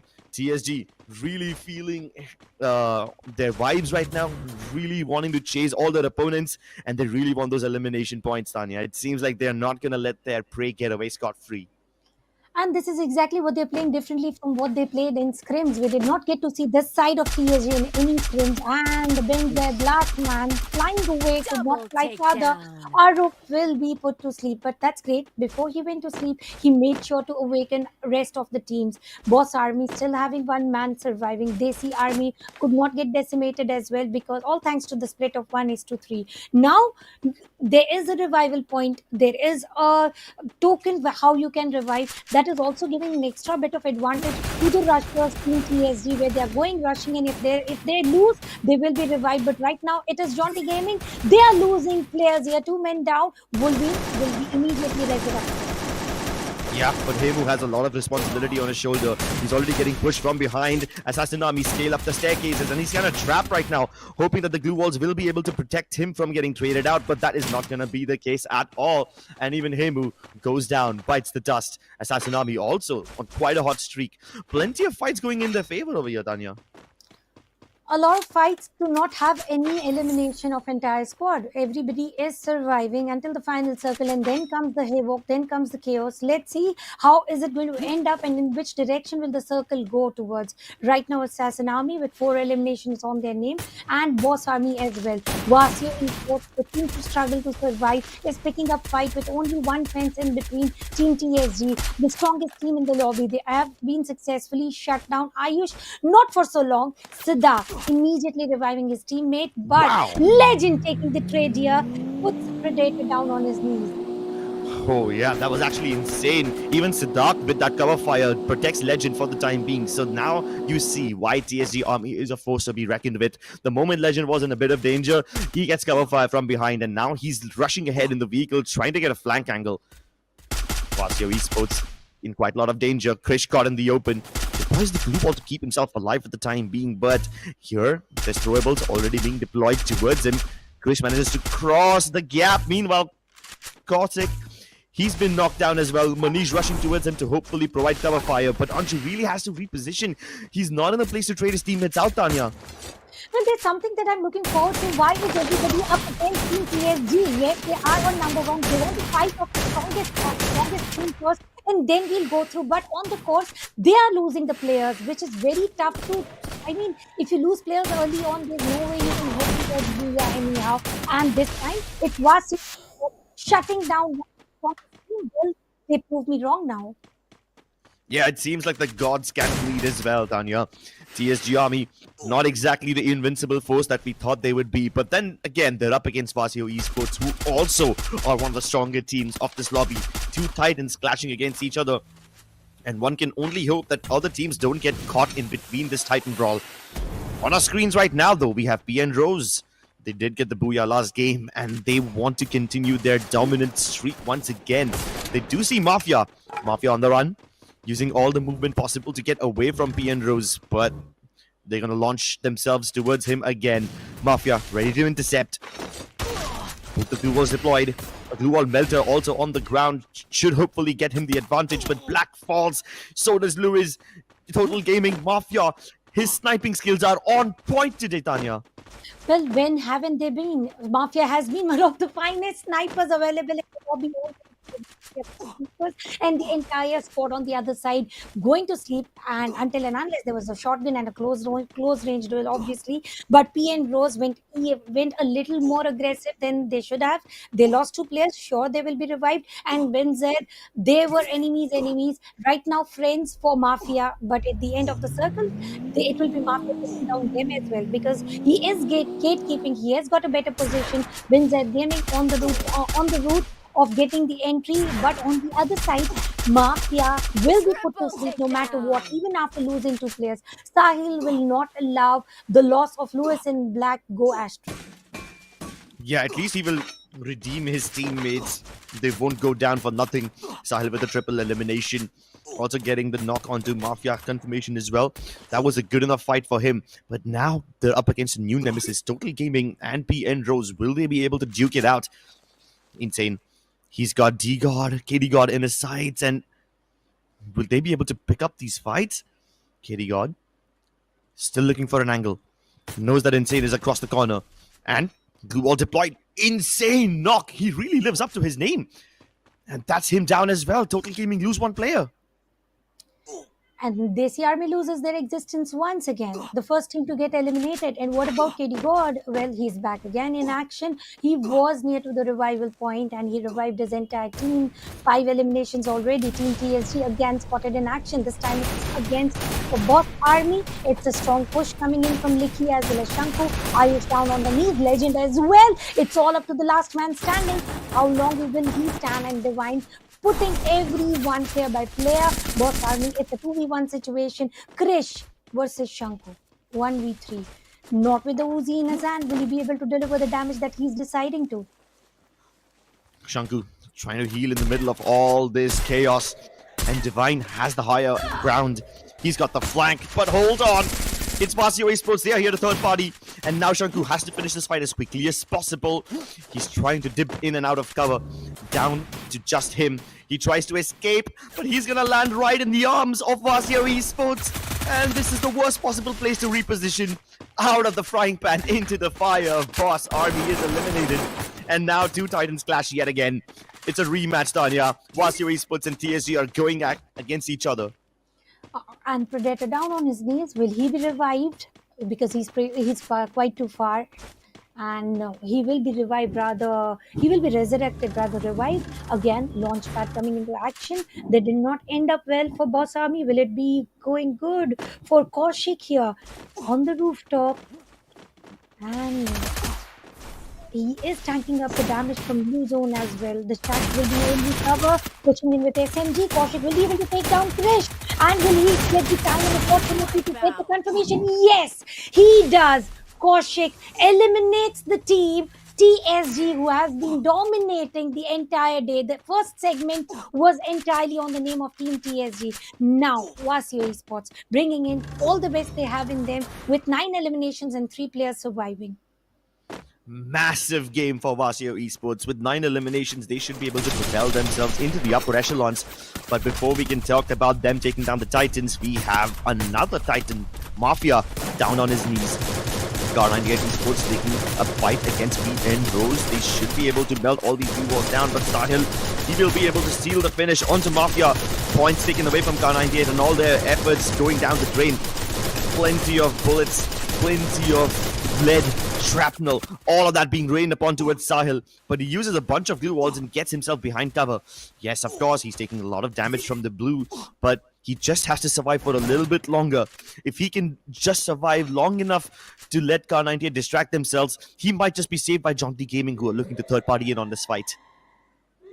Jaunty Gaming surviving and not losing any players. They very well know about how the final circle is going to succumb, and they need to survive. Look at the circle. Every 4 teams already within it, and 4 teams trying to make the route. And Non-Stop Gaming struggling to take an entry here against Team HTG Gaming. HTG Gaming is one of the teams with having one of the best positioner in their mind about how to get into top 3 by just surviving, holding an angle, giving the best rotation, and on the course, Team Total Gaming has been eliminated. Now it's all about Non-Stop Gaming versus Hello Television Gaming. You go, the glue walls break down and pandemonium ensues. Manu with the first knock will be able to respond in kind, but the glue walls prevent them from getting traded out. And this is absolute chaos right here, Tanya. It's just out to Pratik, and he too will not be able to survive. Non-Stop Gaming showing absolutely no signs of mercy as they take down HTG. Even Sahil, he's trying to get inside the zone, barely surviving by the skin of his teeth, getting shot by so many players. Can he survive? He just about makes it in. Just on the edge, keeping the banner of P and Rose waving high for now. He has been spotted, and I'm very sure Team Jaunty Gaming wouldn't allow him an easy entry, and he will tank up a little bit of zone damage alongside the opponent's lead. And there's nothing much more that Sahil can do except for getting to the 6th number. And 6th is also good placement points achieved with 9 elimination points on their name. And Team Non-Stop, they shut down Team HTG. The aggression that they got in themselves got to a right point. Now, the real question lies where Assassin Army and Non-Stop Gaming having the numbers advantage. Will this sort of advantage help them to bag a booyah? With only 5 teams and 15 players in the lobby, nobody has got the advantage of safe zone. Bin Zaid being the first one to enter the circle. Now here comes Bin Zaid versus Vasio Esports.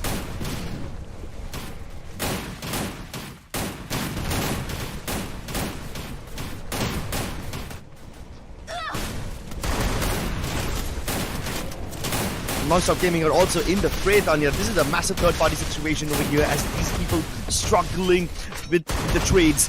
The glue walls making sure that they can't really get lines of sight on each other. Anshu is going all the way around the circle.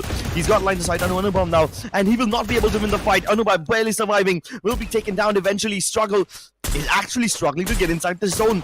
And take a look at Assassin Army. These guys are the true assassins in this lobby. They've got all the lines of sight available. They're making life a living hell for every single team. And even Hemu is down. Prince is on fire. He's got so many people. He is absolutely unstoppable right now as Honey goes in for the final finish, the full rush. And that's going to be the end of Jaunty Gaming as well. Sheesh, that was a crazy booyah. Jaunty Gaming Taking away the booyah, the team that was having a major miss in final three. Same goes for Assassin Army, taking away the booyah because they had the numbers advantage. It was a 1v4 scenario, or 1v3 to be precise, and Assassin Army somehow, the team to always hold the bottom two of the leaderboard, finally rises themselves up on number one position by getting themselves 12 placement points and a lot of elimination points here into the final circle. The non-stop gaming was just struggling to enter the circle. They had all the advantage of holding everyone to not enter the safe zone. Yeah, and this has been one of those games which basically turns the tables. Assassin Army, they actually left their high ground to go in and confirm all the final finishes, and it's actually insane to see how much of an advantage they had on top of that high ground over there, as even the best teams were really struggling to get inside the zone as they were fighting each other and just racing along the blue zone. It's Assassin Army who's just sitting there with a nice position, taking pot shots at everybody, and Prince just does not seem to miss. He did not miss, but he did miss a lot in the map of Bermuda and Purgatory. They had to step up, they had to level up, and this new map of Alpine definitely ended up in his favor in all the way possible. If you had to go for zone read, they were the only team to have the circles advantage, and they were able to gatekeep not only one but total of two teams, and successfully. It was Prince who was able to connect all the shots and not allow any other team to just enter their circle. Absolutely, but I do feel bad for all the other teams who were at the top for a brief moment in the first two games. You talked about Toti Gaming, you talked about TSG Army. These are all very experienced names, and because they dominated the first two games, I feel like their confidence was running super high and they were picking some really fair fights. It's just that they couldn't live up to it. Fire somehow was extinguished, and all the spark that they felt in the first two games just did not really carry through in this one as well. But I'm kind of happy because this one will kind of reset the whole table, and all the other teams who were not doing well at one point will also have a chance to climb up. And this is just the third game done here off the first day. This tournament is going to be insane the way it's going so far. Here we go ahead with the highlights on the map of Alpine, where Jonty Gaming started off picking up early fights near to the ocean view itself. They won this duel and got a lot of elimination points. Boss Army's last man definitely had a better escape plan where he survived. But I felt bad for PSG somehow. It was each and every team in the lobby who wanted to pick fights with PSG. I mean, let's start naming it, starting off with Winzed Gaming, then came Assassin Army, each and every team. Then also came Vasio Esports fighting near to the friends. Every team in the lobby had one plan to shut down PSG anyhow, to have an opportunity to win a booyah, to get the placement points of top 3. So somewhere Team PSG were taking fight from every other team available in the lobby. Yeah, it's almost like they were only here for the finish points. They didn't really seem to care about what happens, about their position, what happens if they get screwed by the zone. So they were just really brave, and they were playing Free Fire Max in the true romantic way. They loved the fights. And oh yeah, this moment was actually very funny in my opinion. Pod Army, they were really trying to escape from PSG, but they ended up landing in the open arms of Vasio. And that is just unfortunate. And here, final fight, Non-Stop Gaming pushing HTG going to sleep in no time, and Non-Stop Gaming getting those elimination points and finding a few moments for themselves until Sahil decided to get some picks. He definitely got them, but zone was not in the favor of Team P and Rose, and comes Assassin Army.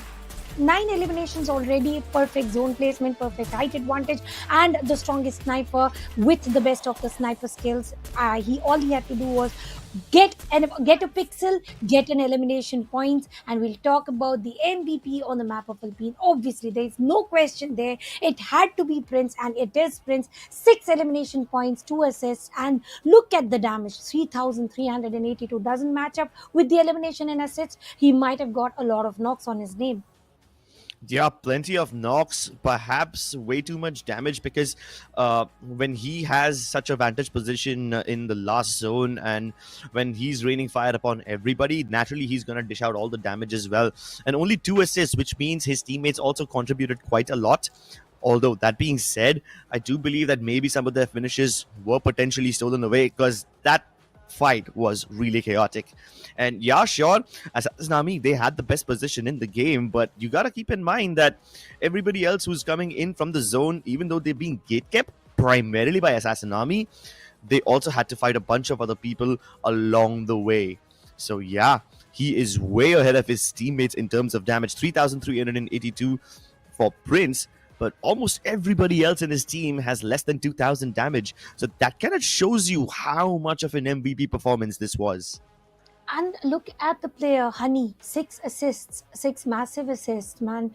Sure, he does have one elimination on his name, but look at the team efforts that he has put in for his team. And this is all about teamwork. Thus, this team is put on the feature right now by gaining themselves one booyah, the team to have the rock bottom in every single first 2 maps. And now they are turning the tables just by surviving until top 6 teams remaining, and then they showed their true colors by taking down any team on their way with a good distributed angle. Sure, Prince was taking care of the longer range, but there were 2 players who were already ready to rush in, and that is how they got these many elimination points. Again, coming towards the game standings for the day, they get total of 24 points, which is massive and strongly balancing, followed by Jaunty Gaming, 23 points on their name.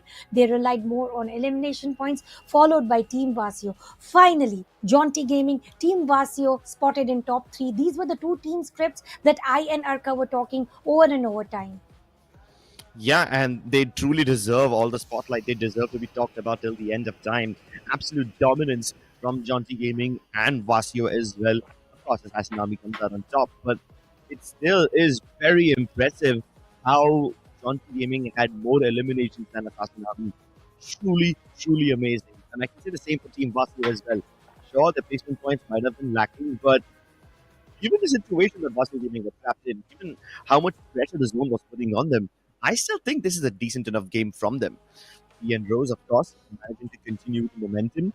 The Puya in the previous game, combined with 14 points total in this game, should be able to keep them afloat at the tippy top. Not from Kibbing, though. This is one of those teams who I did not expect much from in this game, considering they lost quite a lot of their players early on, but they still have plenty of finishes, plenty of eliminations. And yeah, let's take a look at the overall standings. You did mention, Tanya, that this is the kind of table that will really give the teams at the bottom another chance at redemption. Here you have it, ladies and gentlemen. Redemption indeed.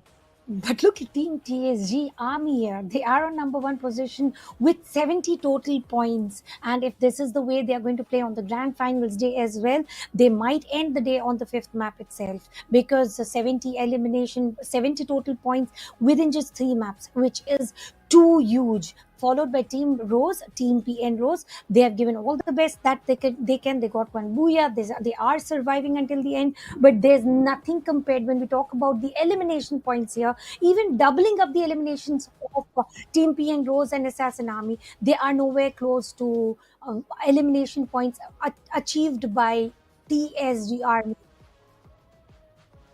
Wow. Indeed, a truly, truly amazing game. I can't believe that my first game back on the desk is such a banger. And yeah, this was Alpine. I mean, sure, it's not the newest map, but this was my first game of Alpine that I've casted. And man, I mean, this map is fun to play, but it's even more fun to cast somehow. I can't even imagine what the other maps are going to be like next era. And that's going to be super, super interesting, because coming up soon, we will have that and Kalahari as well. And if the third game alone is enough to push this team up at 70 points in the lead, I can't believe what's going to happen on the grand finals day. And I love this new format as well, Tanya. Yes. I mean, I thought that, yeah, sure, with 12 placement points per booyah and plenty of finishes, you should be able to get to the 80-point mark in the grand finals by 4th or 5th game. But man, I am bad at math. Either that or TSG Army are too good at Free Fire Max. They are extremely good. They are unstoppable. Even by getting eliminated early on, there's nothing that can take away the #1 position here with a good amount of buffer remaining. They have that cushion points. And next map is going to be map of Kalahari, where we are going to see a lot of snipers again. And Team TSG has a lot of better snipers compared to other people in the lobby. So I do see some good eliminations again. Hopping in, booyah or no booyah, they are going to master on elimination points in the map of Kalahari as well. Yeah, and in Kalahari, it's really important to get that central area under your control because the terrain there can be quite tricky to navigate. But of course, it's one of those maps which teams are way more familiar with as compared to some of the other ones. So I do believe that some of these teams, if they're able to stick to their old playstyle, they should be able to actually give TSG Army a run for their money. If not, actually take them down, maybe get yourselves into the top 6 somehow. And during the knockout stage, I believe each and every team has got the same strategy. We just want to be in top 6 to go ahead and qualify. And each team has got the opportunity of 12 maps. So it's a long run. Sure, we are down 3 maps already, 3 more to go. And next one being Kalahari, one of my personal favorite maps, where if you're able to get the control over the grounds of Refinery, I believe you're done. You can take away the Booyah until and unless Circle has different plans for you. Yeah, and refinery fights were always so chaotic, right, Tanya? Like, we would often see that if the circle, especially the end circle, if it's towards refinery, there would be at least like 7-8 teams alive up until the second last circle, and then it would all just devolve into pandemonium. That is the kind of vibe I'm really missing from Kalahari. It could either be that, but we've also seen several games where almost every team gets eliminated very early on and only 2 or 3 teams remain up until the end. So Kalahari is one of those maps where it could be absolutely populated in the end, or it could be totally devastated. It could be just like a deserted map all throughout. So yeah, and I'm not saying deserted because obviously it's a desert, it's sandy and whatnot. I mean, like, population wise, there could be very few teams remaining up until the very end, and every game of Kalahari has been like either everyone survives or no one survives. We often spoke about the Thanos circle in that map as well, and I would love to see something like that again. Well, talking about early eliminations, I do see Council Hall eliminations as well, because they are during the scrims as well. Everybody wanted a control over Council Hall. I couldn't understand. It's fine, you can go out, you can go rotate and then go for Council Hall, but no, there were multiple teams who were trying hands there and getting early eliminations. So let's see about in which direction the map of Kalahari would go. Will it go for an early eliminating teams, or maybe until the final circle, the typical Kalahari chaotic circle? Yeah, in fact, I also want to speak about another place in Kalahari, which is my personal favorite, Mammoth. Yeah. I don't know if teams still like going there, but I personally love that place just because of the vibes. So yeah, I'm glad that you're bringing up all the new points and what's happening in the scrims. But I, for one, I'm a fan of just good old entertainment. So let's jump into the game, ladies and gentlemen. Kalahari is going to be up on your screens anytime soon. And this is one of those maps which everybody loves watching. Ladies and gentlemen, this is the game number 4 map of Kalahari for Skyesports Pro League Free Fire Max. Flight path behind the northern area of the map. It is more towards the southern side, and the spread out still shouldn't be the cause of concern. Nobody is willing to head towards Refinery. No, it is. It is non-stop gaming already heading there. And look at Commandment over there. We are going to see 2 teams, one of which is going to be Assassin Army, who just took Booyah. But realizing Vasio Esports take the safer route, they do not wish to engage in any fight early on. They are going for the safer side. But it is team Car 98 already on the ground of command post. They've got one player down, and again team the Desi Army. Yeah, Desi Army taking Mammoth for themselves, and this is exactly what I signed up for, Tanya. Swastik, last man standing, has to somehow either escape from this fight or get a massive clutch, but he will not be able to do so. Currently 8 eliminated very early on in this battle, and Desi Army, shit, that was a really fast squad fight. It's not even been 1 minute since we touched ground. Some of these teams are still about to pick up their first weapons, and we already have our first squad fight. No survivors, no respawns, just straight up eliminations. Desi Army are up over here by a massive margin, and now they got the entirety of Mammoth for themselves. They got plenty of time to rotate, plenty of time to loot up. They barely had anything to work with, Tanya, and still they showed you why it is difficult to mess with a team like this. Well, Desi Army has not been stepping up for the first half of the day, and I believe this is the right time of realization. They need to step up. They need to get those elimination points, and they need to survive until the end. And not to mention here, non-stop gaming, minting those tokens here and there, trying to get as many as possible, because that is how you can bring in your teammates, lost teammates, back in the lobby, and at the end you want to have a booyah. Zip lines towards the flatbed near to the refinery, and no, it's all about the loot as of now. Everybody is feeling safe, but for how long? Because within 2 minutes, within 27 seconds, the circle will take a shift, and then again, little bit of chaos will be spotted. Yeah, there will be some chaos spotted later on, but for now, it just seems to be a very calm and composed game, which isn't exactly what I signed up for. But Tanya, I've noticed that quite a lot of people are using Thiva.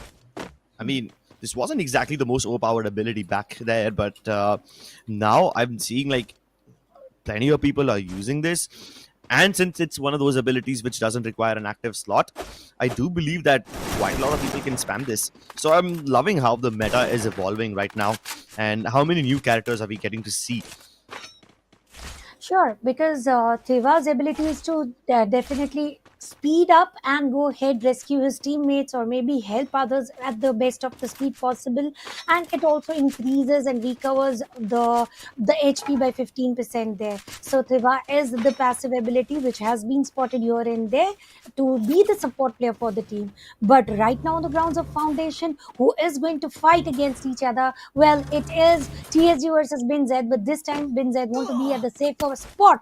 They don't want to pick up Uh fight oh. against Team TSG because they have realized they got eliminated previously. Not this time, but Jaunty Gaming against Wasio Esports. It is the one they got one elimination points and height advantage wisely used by Boss Army to take down players of Team TSG.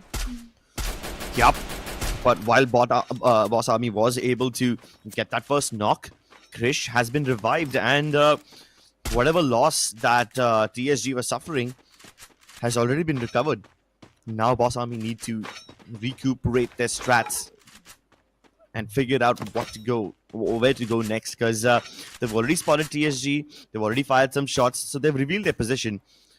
But back in Mammoth, Desi Army, after already having wiped out Car 98 Army, are now facing a new opponent.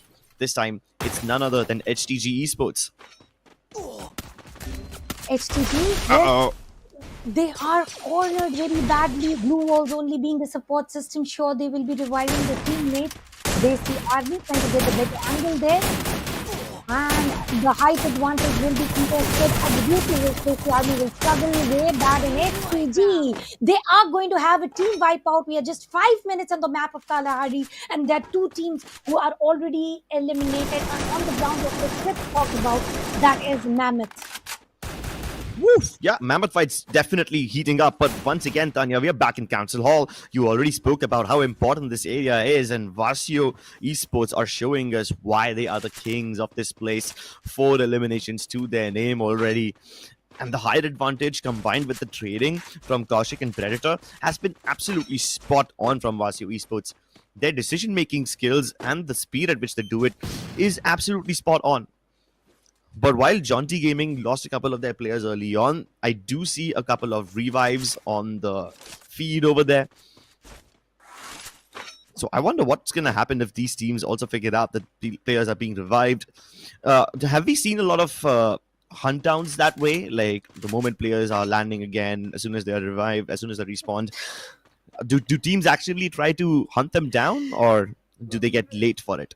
Well, if you're talking about the duck hunt game, yes, there are definitely that duck hunts happening where the players are just afloat trying to reach the land. Before that they're already taken down, and this tower control, this is a permanent spot for Team Total Gaming. It's been years and years and years. All they want to do is have this tower control, have a perfect angle, and get the support from the circle and get all the elimination points in their name. But let's see, are they going to end up with the booyah? Because most of the time they will be able to get the elimination points, but not the booyah, because when they have to when the circle takes the shift and they have to make a move, it's always very difficult to enter within the frame. Yeah, so even though Total Gaming have one of the best vantage points of this POI, they are up against BZ. Now, Bin Z, they've not really had the best team fights in the last two maps. I do believe that they have amazing gun power. They do have quite a lot of aim stars in their team. But for some reason, these aim stars, while they can win their duels 1v1, they just end up losing the team fights whenever trading potential is involved. But here we have Total Gaming. They're now closing in the distance, connected to each other, bonded. They advance further, trying to storm the front. And by this time, they should be aware that Bin Z Gaming are also present over here, right above them. So they need to be careful. And there's something that I want to inform you is Mafia is using Wukong ability, one of your favorite ones. Let's expect some very interesting fight coming in from their side. But before that, it's Vasio Esports already engaging in one of the fights, already confirmed one of the player down on his knees.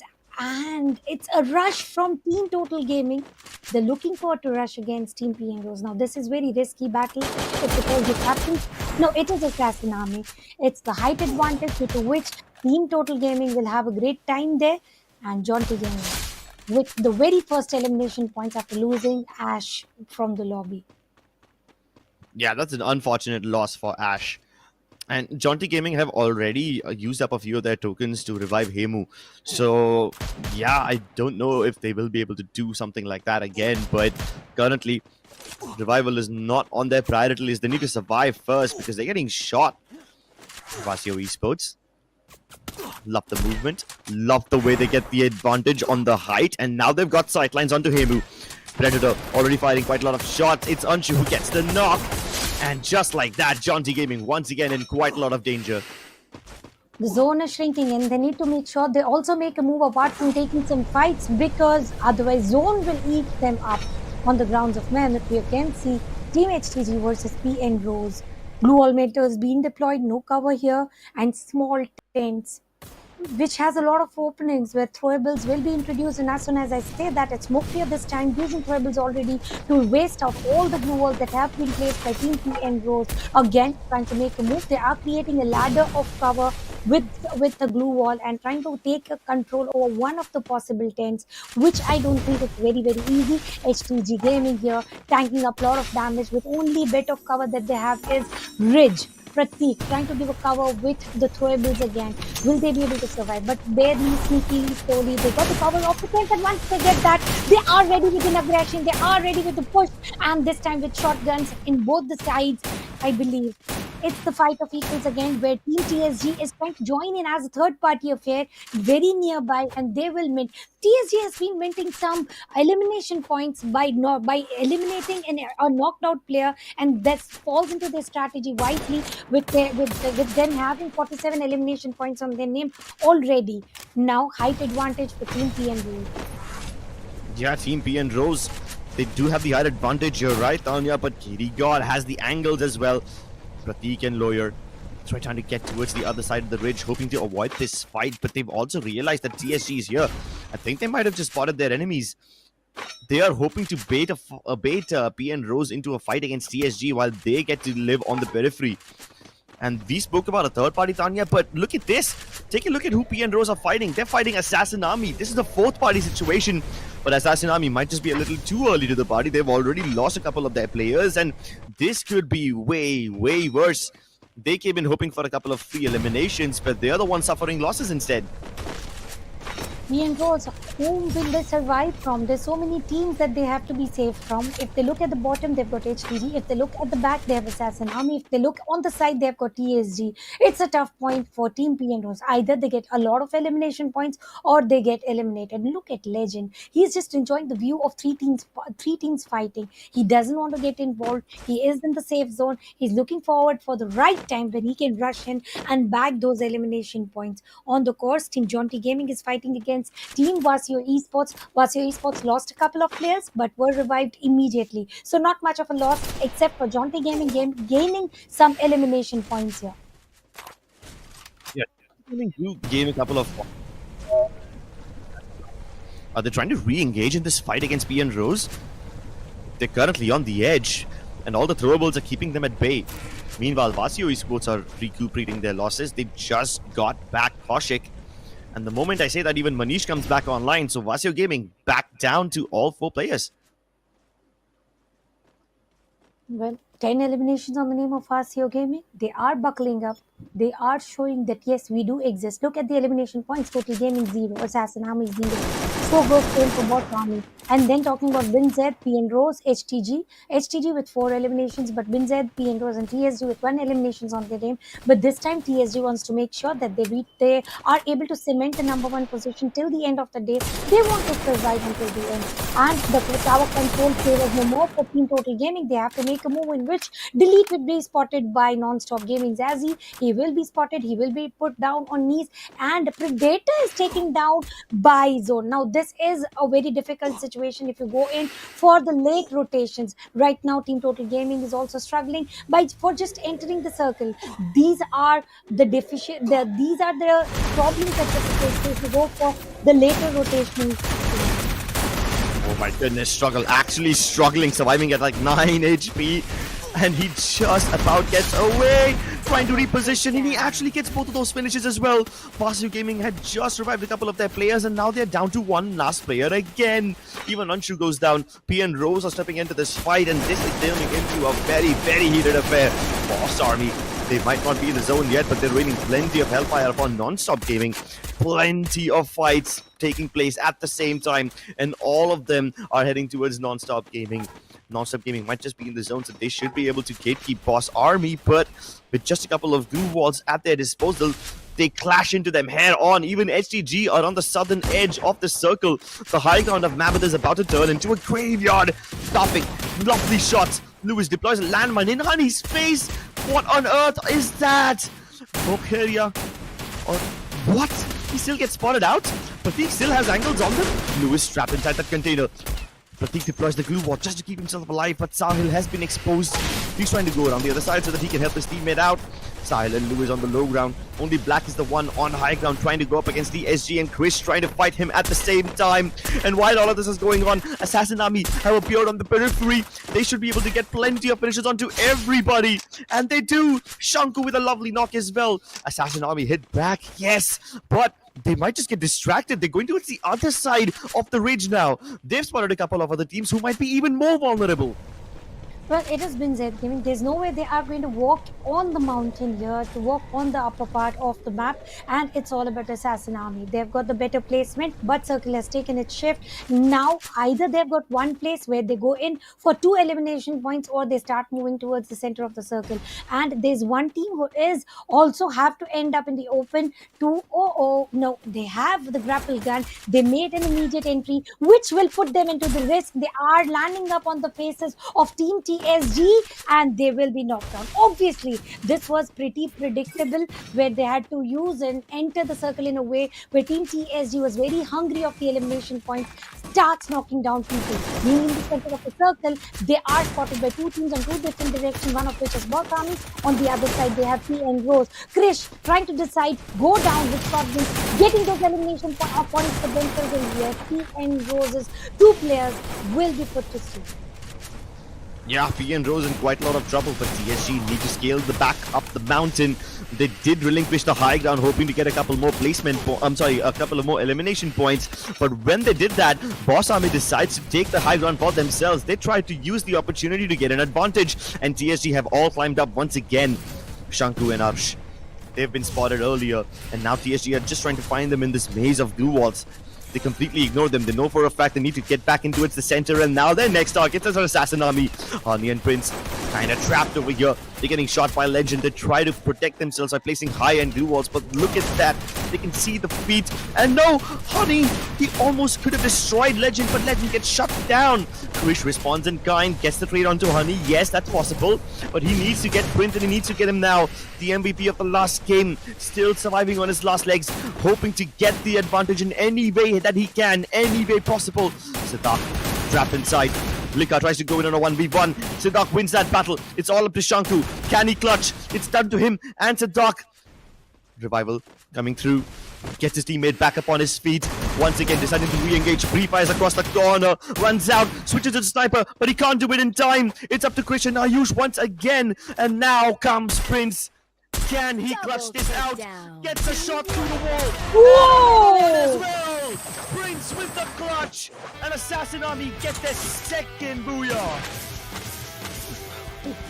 Prince with 1v3. Well, this was the least expected outcome, but Assassin Army finally on the roll with second consecutive booyah, and there's nothing that could have stopped the sniper shot connecting, because that takes a lot of practice and lots of precision.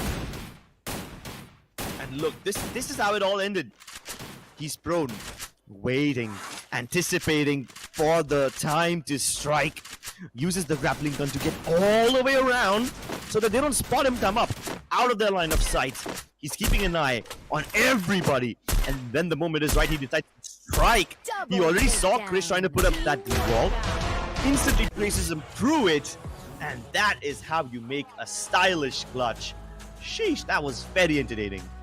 It was indeed. I was expecting that TSG is again going to go for a booyah, but Prince had a different plan. He was having a gala time, going into the prone position. I don't want to involve in any of the fight. I'll come into the action when I want a booyah. And by the time he realized it is the right time, used the grapple gun and went in an action, and there was nothing that could have stopped him. The way he was literally trailing the pixel once he spotted while using the glue wall on the other side, he started connecting shots one by one, and then rest is history. Obviously, Assassin Army buckled up to the position. There's nobody to chase them. Yeah, and it's not just the fact that he took the chance to go down, go prone, and, wait out everybody, dip under the fire while everybody is beating each other up. It's that he was already spotted before that, and then he goes all the way around, uses the grappling gun once again to reposition himself, comes from a position where his opponents won't really expect him. And even if they do expect him, they were hoping that the glue wall that they deployed would give them some time to recuperate their HP, lick their wounds. Even that was not allowed. Amazing clutch. And now Assassin Army are back with their second booyah.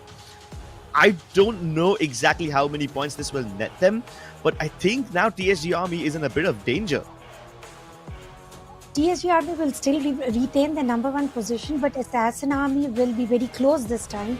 Let's again start having a look on the map of Kalahari, where Crips just mentioned he wanted to witness some fights on the ground of Mammoth, and it was Mammoth from the start until the end, from the first elimination until the end, where here we spotted a team elimination very early on, within early few minutes itself. Skyesports definitely buckled up. They were the first team to go on the double digit in terms of elimination points, but somehow the delayed rotation did not work into their favor. They were taken down. Coming towards this chamber, this ability which they used, which was perfect dismissal, again pushing in, getting one more knock, again going in for the third one, which was very good from the side of Struggle, and thus he is the perfect rusher for Team Non-Stop Gaming. Yeah, he is indeed the perfect rusher. His perfection personified, just such good use of his abilities, and that kind of tells you how much the meta has evolved.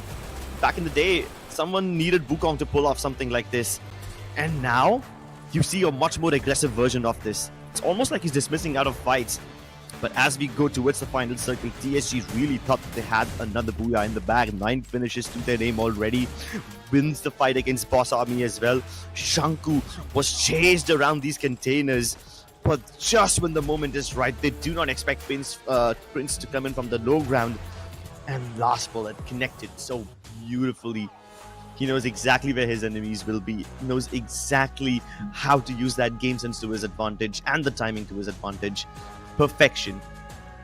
Well, I'm still stuck to that Orion ability which was used by Non-Stop Gaming. The way he just pushed in and got those elimination points and control over the chamber. That chamber where they get a lot of loots and stuff. Sure, they couldn't end up in top 3, but that fight will still remain in my head for quite a while, because this was the ability that we did not talk about. And Orion, believe me, this dismiss ability keeps on continuing until you are able to knock one of the opponents. You knock, you dismiss, and it was very very nicely used. Now coming back to Prince, what do you have to say, Crips? Because this Prince is going unstoppable with his sniper skills and also in the position where his team survives to the best of the location. Yeah, it's insane how he was able to use the snipers, but that's something we already expected him to do, right? Even in the previous game, we saw that Assassin Army had the high ground and Prince was the MVP because he was just raining down fire with that sniper upon all his enemies. But at that time, his team had the zone advantage, had the numbers advantage, and Prince was just sitting on top providing overwatch to all his players who were rushing from the sidelines. That's a completely different scenario from this one. You do not have the best position. I don't think you have any more teammates available either. So it's not like you can provide cover fire from atop. You have to go in and strike yourself. It shows that he can be both the person who plays from behind and he can be both the person who can go in for the clutches himself. Living up to both the roles really well. But now, let's take a look at the most valuable player of this game. It's going to be Siddharth from TSG. 6 eliminations to this game. He assists as well. Really good team contribution. And massive 2,158 damage. Well, Sadak did a lot for his team, thus he is the most valuable player for the map of Kalahari. Sure, not taking away the booyah, but taking away the limelight of most valuable player with 3 assists is definitely massive. Now, let's also move forward towards the other players. Team featured right now on the screen is going to be Assassin Army because they just took the booyah. 3 eliminations on the name of Prince, and these were the last 3 final eliminations that he took with the booyah, with 4 knockdowns on his name and 1225 damage points, followed by second Aim God, and then comes Honey and Dafik. It doesn't get considered here whether they couldn't reach the double digit in terms of elimination. What actually matters is that the solo survivor bagging the booyah from the Titans within the lobby. That matters the most to me. Yeah, but what I'm really impressed by is the fact that Prince can step up and show MVP-like performance again and again. Even though he isn't crowned the MVP in this game, there were other players from TSG who stole away that title because of the impressive eliminations and damage numbers they had. Prince steps up when the team requires him to. You also have Aim God and Honey assisting really well with 2 eliminations of their each. And now let's take a look at the game standings. Assassin Army, they get the booyah, yes, but they're still behind TSG, who were able to outperform them basis on their elimination points.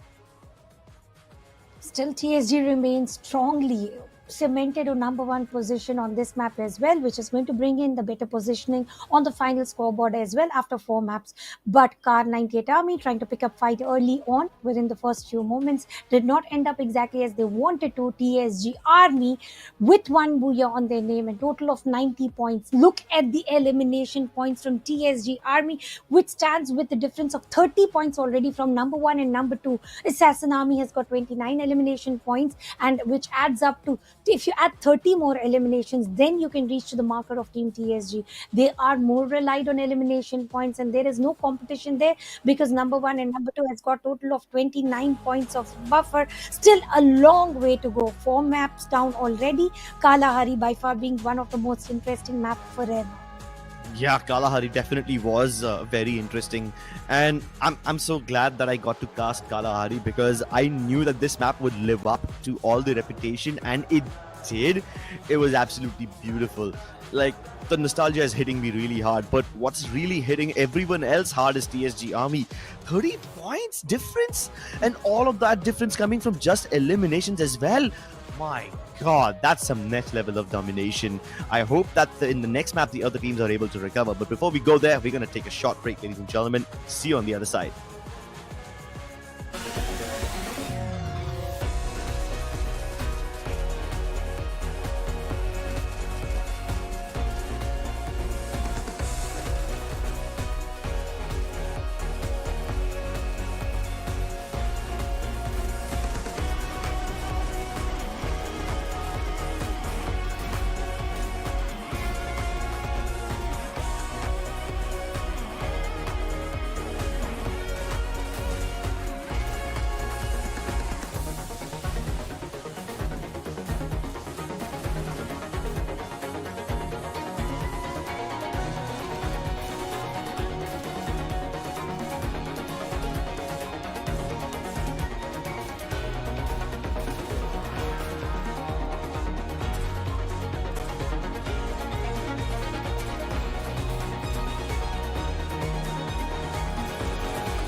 Yeah, like it's set in stone.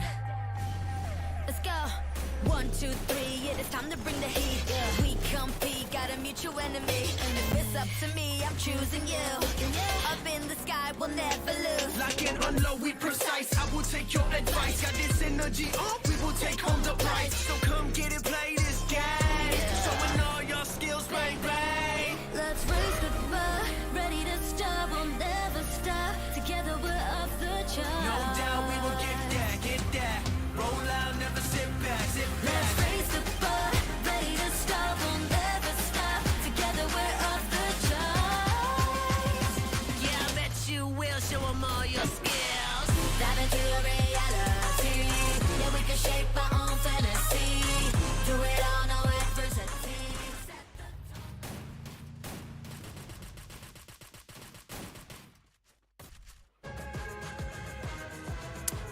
Welcome back, ladies and gentlemen, and who better to come back on the desk than this man whom I started my career with. I've always been in debt to him in teaching me a few things as well.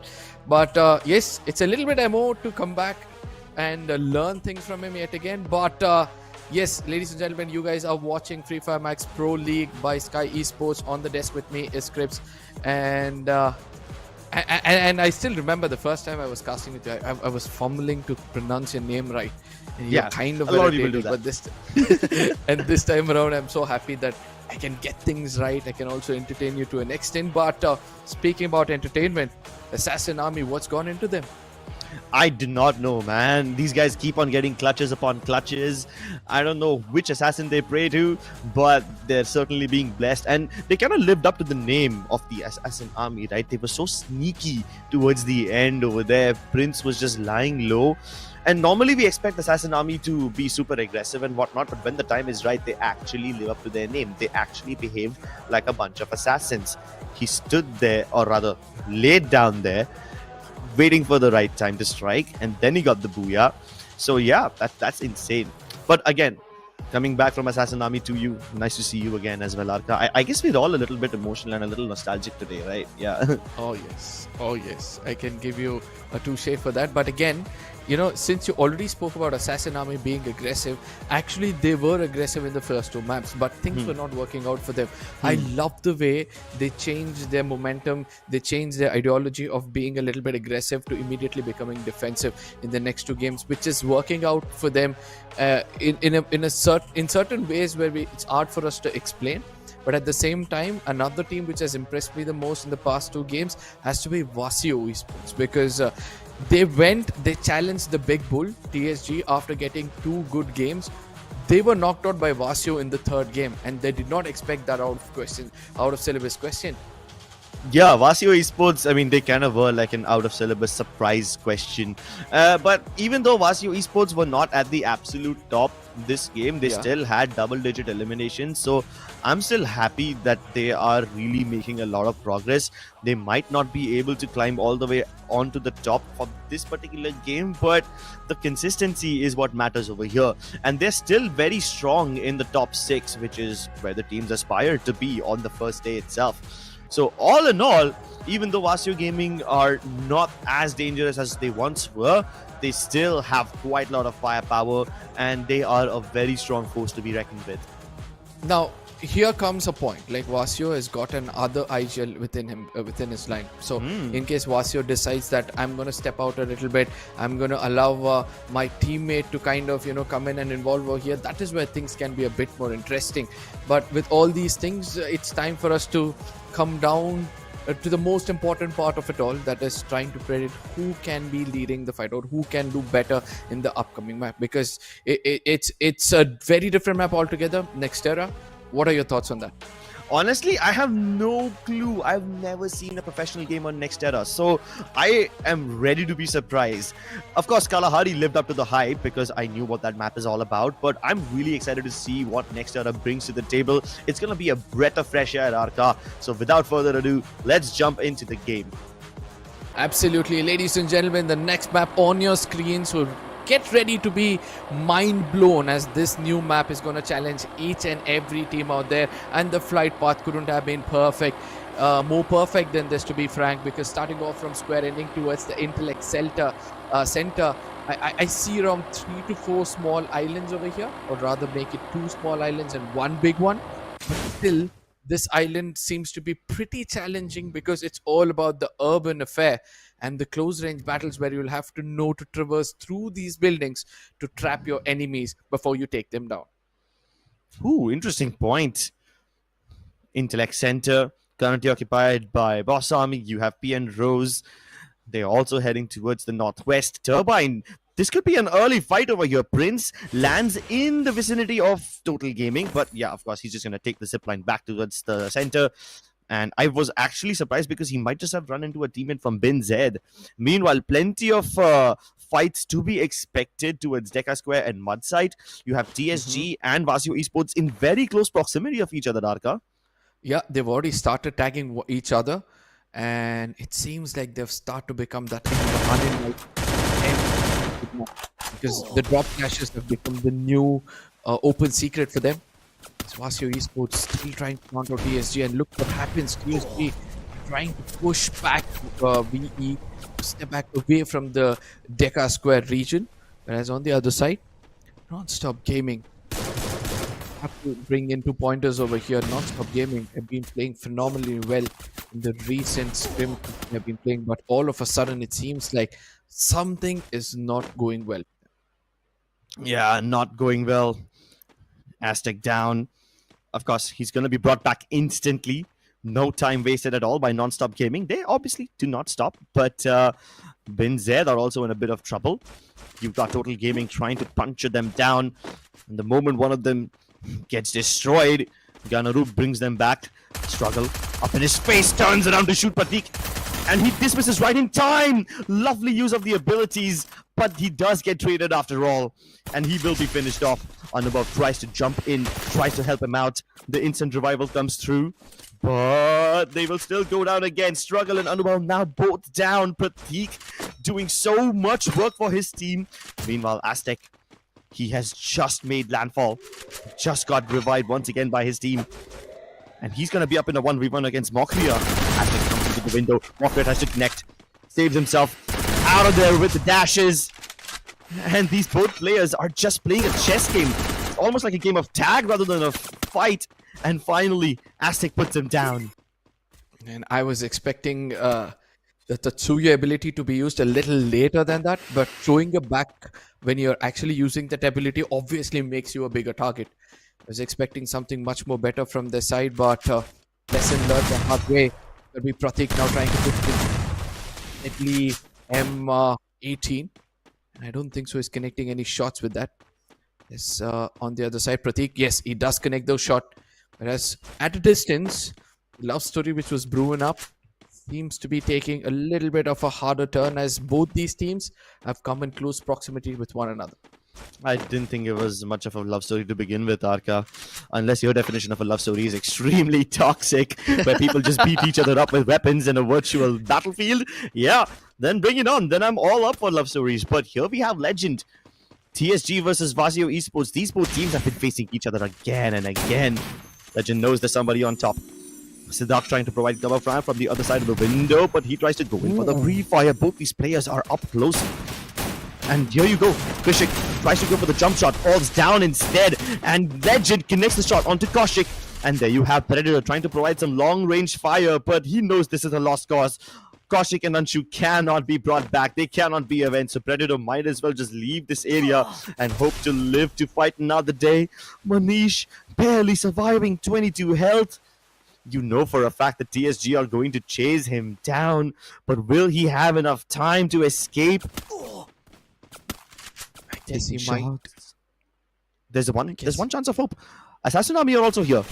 He can hope that TSG get distracted by Assassin Army, and they are indeed. They're shooting Assassin Army down. Legend down on his knees now. I mean, what a time to smash the iron. Couldn't have been any hotter, but the TSG Army, after losing a player, will now step back to that defensive front, and they do not want to now chase behind Manish. because they'll be stepping out in the open, right? And that's going to cost them more than a player. But I like this maturity coming in from the side of TSG. They have been doing the same thing. When they feel there's a threat coming in closer, they become proactive and try to come up with a new kind of a strategy. They don't shy on being a bit defensive. It's not in their gameplay to be always aggressive throughout the game. Yeah, it's all about striking a balance, knowing when to aggress, knowing when to go get your teammates back up. Just like we saw now, Vasio Esports, they had lost Kaushik and Anshu, but they're back up.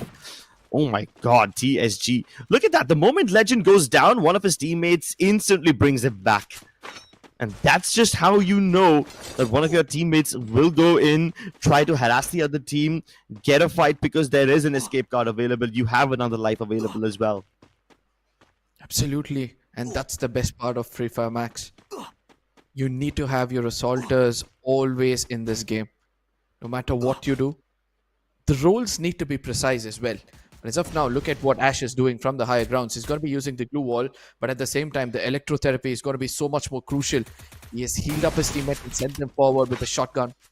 Struggle. I hope he doesn't live by his name. He's prepared. He's got backup at the given point of time. And level up. He falls back because he needs to stay in the scope of his teammate. Yeah, it's very important to make sure that you keep fighting in places where your teammates can actually give you some cover fire. And that's why Level Up stays on the periphery of this compound now. Hashtag supreme movement gets out of there, but Struggle is indeed struggling. He's been brought down already. Anubhav also tries to get out of there, but Level Up! That was a lovely shot. Non-stop gaming are out. I just loved every bit of that action, the quick scopes. And also, from the moment he understood that it's not going to be possible, what he did was taking it slow. The calm aim came into existence and then suddenly everything went in their favor. And Shanku, what a way to climb up this cover. At the same time, something backfires. The grenade was not meant to be hitting him back, but the projectile was a little bit bad. Yeah, projectile could have been better, but it seems like Shanku is gonna be facing Ash in a 1v1 again on the high ground. Shanku tries to go around, lovely connection with the shotgun, and he puts down a glue wall so he can't be traded, but Hemu will find him regardless. Harsh and Licky trying to go around the other side. Licky falls instantly. It's all up to her. Shotgun battle between him and Wolvin. He drives inside the Chrono Shield, and Wolvin will still come out on top. What a fight by Jaunty Gaming. Wolvin still taking damage. Has to get out of there. Will be able to heal himself. Not too much pressure from the blue zone, but this is a little problematic. While Jaunty Gaming have been able to win out the fight for the time being, Total Gaming are aware about their presence and they might just stop them from entering. Now, Total Gaming have been clever when it comes to this point. They always tend to gatekeep any team which is taking a fight. They see a threat, they understand there's a fight going on, they know that this team is going to be vulnerable, and the only way for them to make it into the circle is a certain path. They predict that path, they guard it well, and they pick up those tracks as well. Whereas on the other side, look at how Kaushik is going to go head on with the opponents with the P90, takes down a player. Jigsaw needs to be careful, but a proper trade comes in over there. Jigsaw, the right kind of backup from the side of Desi Army, and it seems like now things are starting to fall in place for this team. Yeah, Desi Army might have just recovered with this one. 2 eliminations secured. And they don't have any immediate teams in danger. Nice shot by Car98 Army as well. These guys are indeed unstoppable. 10 eliminations for them already, Arka. That's a lot of points in just a single game. And you still have plenty of other players open for the pickings. Now, this is what I was speaking about, right, Crips? This is going to be a game changer map. When you're trying to play your default maps and all of a sudden a new map comes into play, even though the day is not going good for you, you'll understand you have nothing to lose, and then a predator comes out from inside you, and it eventually makes you play aggressively. And that is what K98 are doing right now. Yeah. Total Gaming on the other side, still trying to hold their composure. Fawzi Ajay knows exactly how to hold his teammates under his control. And he's not got any beast with him. He's got the deadliest of them all. Insane, Delete. We have seen these people perform. Each of them capable of doing a 1v2 and a 1v3. Yeah, these guys are all clutches. Whoa, Delete! 1v2! There Yes. goes one, there goes two. Whereas on the other side, the retaliation continues, but Delete not gonna stop. Gonna live up to his name, gets 4 frags straight. Wow. That's a massive squad wipe from Delete. Really fast frags, and he's put Total Gaming back up in the running. Meanwhile, PSG continue to live up to their reputation. 8 eliminations. Relatively a slower game from them because we've just seen them do so much. But as they enter the zone once again, they're going to have one solo member, Sahil, from PN Rose next to them. And even ahead of that is going to be Desi Army. It seems like Sahil might just get pinched. 2 teams approaching him at the same time from 2 different directions. He really needs to count his lucky stars. He really needs to hope that nobody spots him. But speaking of spotting, Delete has Vasio Gaming right next to him. Kaushik taking a bunch of damage from the shots outside. Delete trying to find an angle. Can't really get another vantage point through the window. It's Legend actually who gets him. And Delete once again on fire. His 5th frag of the game. And he's really living up to his competitive reputation. Absolutely, but I love the way Insane is trying to give him the right kind of support. Every single time Delete is there, there's somebody to bait out the opponents. There's somebody to help him out when it comes to the close range battles, and he has to give a lot of credits. Anshu on the other side, what a Tatsuya ability being used, rushes right into the faces of the enemy, trying to put them down. One player down, but eventually gets traded off. But he's already done the deed, if I'm not wrong. K98, 11 eliminations, and they're still being shot at. K98 really have to make this a massive game. They know they have the firepower to go up against these big names, but as they approach the zone, they might not have all the cover they require. They do have the high ground though. Gyan Ninja right underneath them. Meanwhile, let's take a look at this one. It's Jaunty Gaming going up against HTG, and plenty of throwables being tossed at them. Utilities exchange on either side. But this is a rather slow fight. There's way too many people in between them. And while this fight is happening, even P and Rose will be eliminated, Arka. But here you have lovely headshot. Level up, connects the shot onto Lawyer. And now that's his cue to rush right in. They will be able to get Lawyer back upon his feet. So that's what happens when you have instant revivals. But both these teams now up on a raised, elevated platform. Nowhere to run, nowhere to hide. You have to go up. 4v4 fight. HTG, 12 eliminations already. That means they're confident. They know how to take this fight. But what I loved about them is the way they deployed the blue wall melter. They made sure the opponents who are rushing in towards them do not have the capability of using blue walls, trying to restrict them. But Jaunty Gaming, they were the clever ones if you ask me. Whereas on the other side, they need to be careful. Level up continuously. He's being tagged off over here. Mokria. The front line defense seems to be working perfect for the side of HTG. And all of a sudden, they're going to go a little bit offensive. And guess what? Another glue wall mentor comes in. Now the push is inevitable. My god, Arka, this fight is turning into a bit of a stalemate. But the moment I say that, another finish comes through. Wolvin down and finished off. Level up also in quite a lot of danger. Ash is just going to get out of there. He doesn't want to stay up on this elevated platform anymore. He dives straight into the waiting arms of K98. HTG might have a chance to recuperate themselves. And Jaunty Gaming, in an attempt to get out of there, will get out of the game. They have been eliminated. What a moment of the game this was. HTG playing it so clever, where I thought that they might get taken down. They've done a different story altogether. Whereas on the other side, TSG love every bit of this angle, every bit of that headshot. Desi Army back into the lobby. Sadak was the MVP last game, and now he's truly showing us why. The last beacon of his team, 14 eliminations strong. Siddharth tries to face all the players of HTG by himself, and even though he doesn't have the numbers advantage, he is not going to shy away from this fight. He's going to keep the pressure on. Lawyer down, and at this time HTG are getting shot by Team K98 Army as well, so they have to fight a battle on 2 fronts. Finally, one of those fronts will be liberated.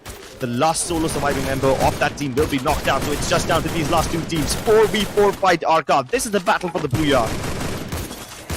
The battle of the Booyah. I'm thinking about the battle of the best of the 2 teams who could be present in this lobby. 16 eliminations one side, and also same goes the other side as well. Swastik dare go in front. Badal is just going to be accompanying him. Smokey is also gone up front as well. HTG, they need to be careful and look at what all utilities they still hold in their pockets.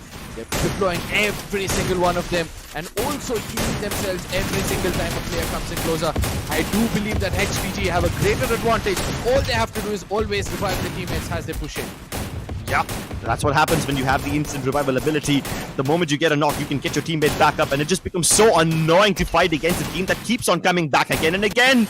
And Darshan thought he was safe, gets shot from the low ground. There you have it, ladies and gentlemen. Car 98 Army finally get their booyah. 98 Army. I did not see these devils in disguise. Oh my goodness, what a moment for them to make a comeback. I did not expect them to play this well as well, because in the previous 3 maps, it seems like they did not have a clue as to how to play the game. I know it might sound a little bit brutal, but that is how they look like. But all of a sudden, they're proving me wrong. They're teaching me a lesson not to underestimate any team, and this is how the team crumbled as Winsmoke. From the moment he knew that he had to head forward, he knew that his job is just to clear off whoever is getting tagged.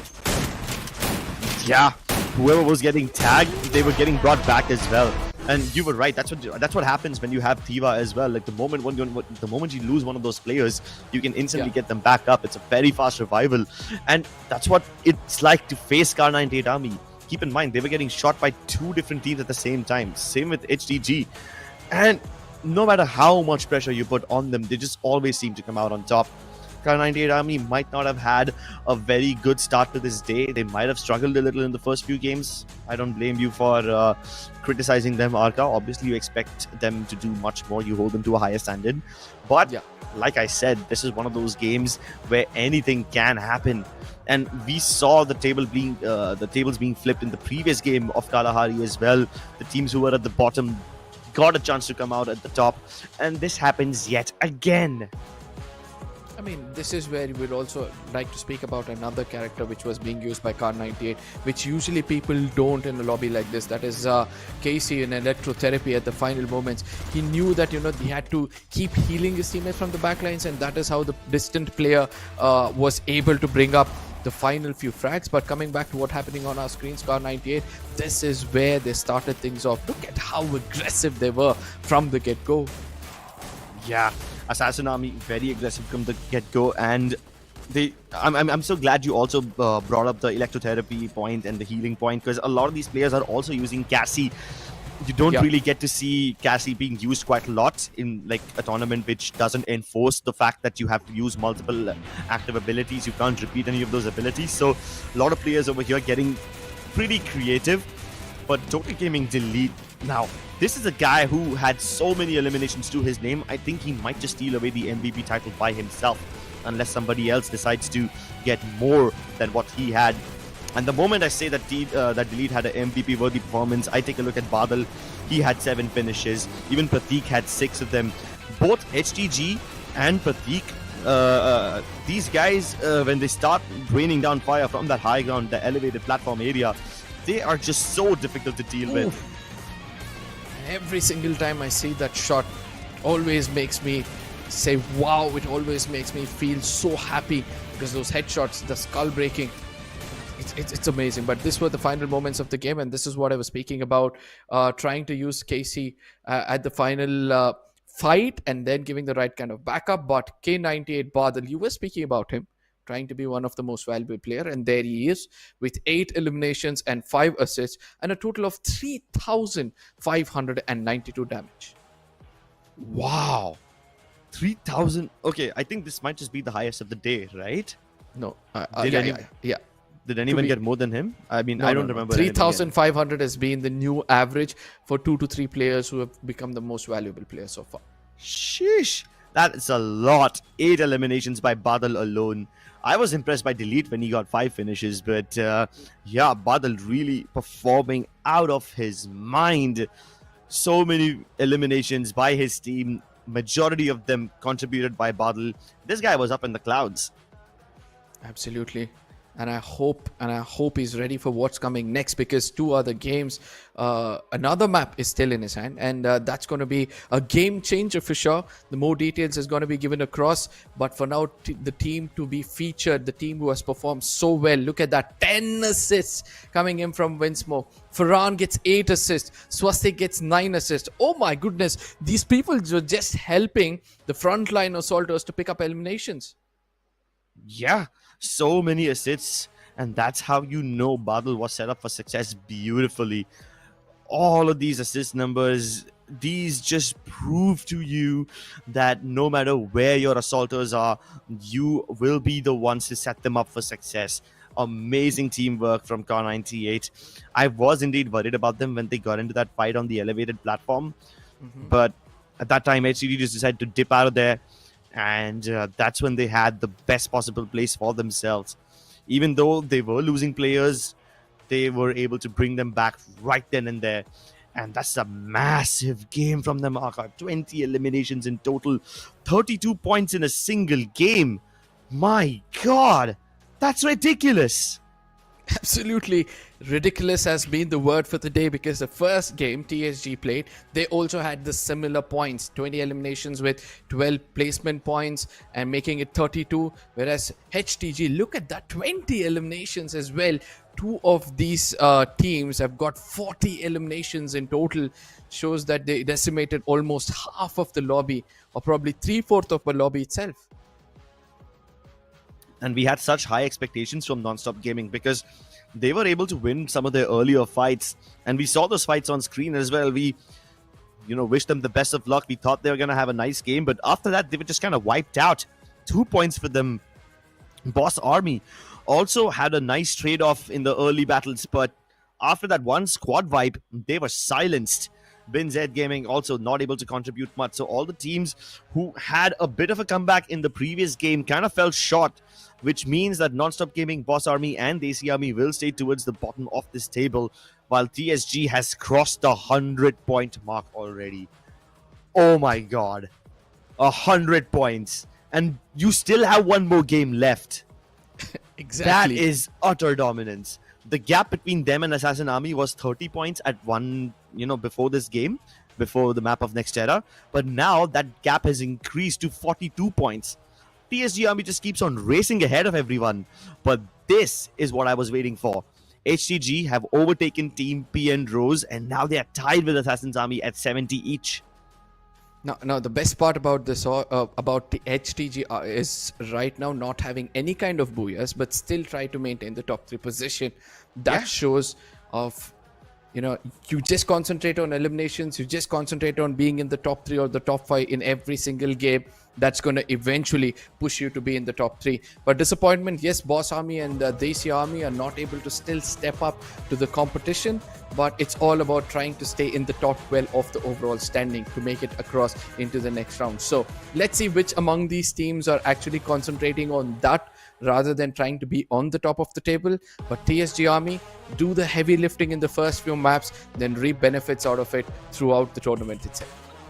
Yeah, TSG Army are sailing towards the finals already. These guys have had a very smooth run on the first day itself, and this should give them quite a lot of buffer going into the next phase of the tournament. But we still have one more game left, ladies and gentlemen. I thought no teams would be able to reach the 80-point mark, and I was so wrong.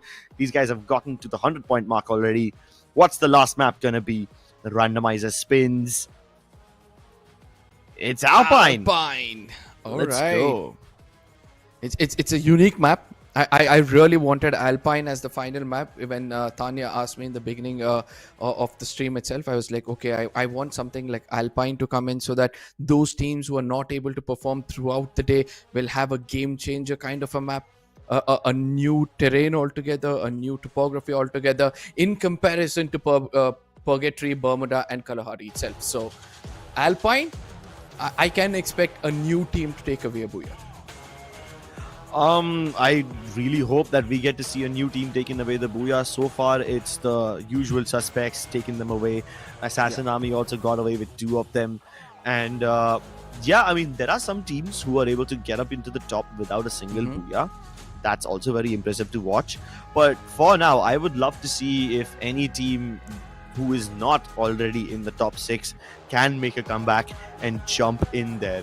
Of course, the objective over here is to just stay out of the bottom 6. So if any of them are able to make a comeback, that will make things extremely interesting.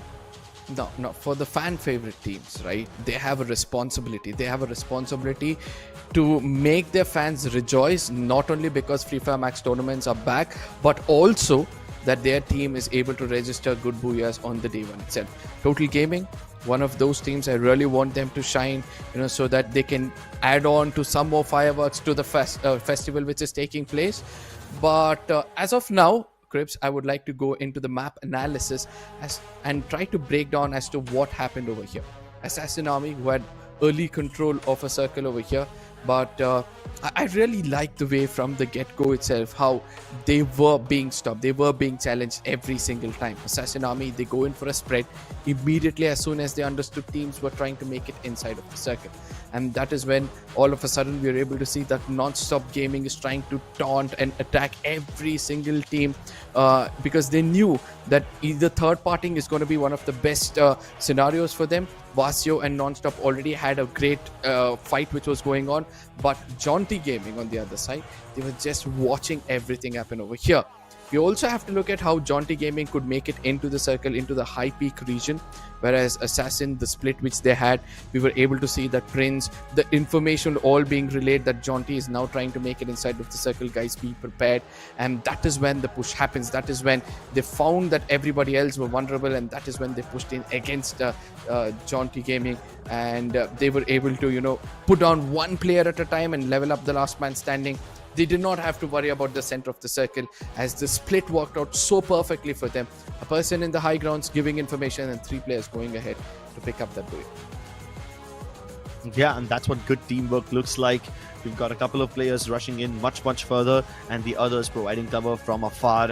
And depending on where your opponents are, you change who the frontliners are, who the backliners Exactly. are. Like, there was a point when everybody was diving into the center, and Assassin Army had split into 2 different parts. 2 of them pressuring Jaunty Gaming, the 2 of them trying to steal as many eliminations from the other 2 straggling teams who are just brawling it out, duking it out there.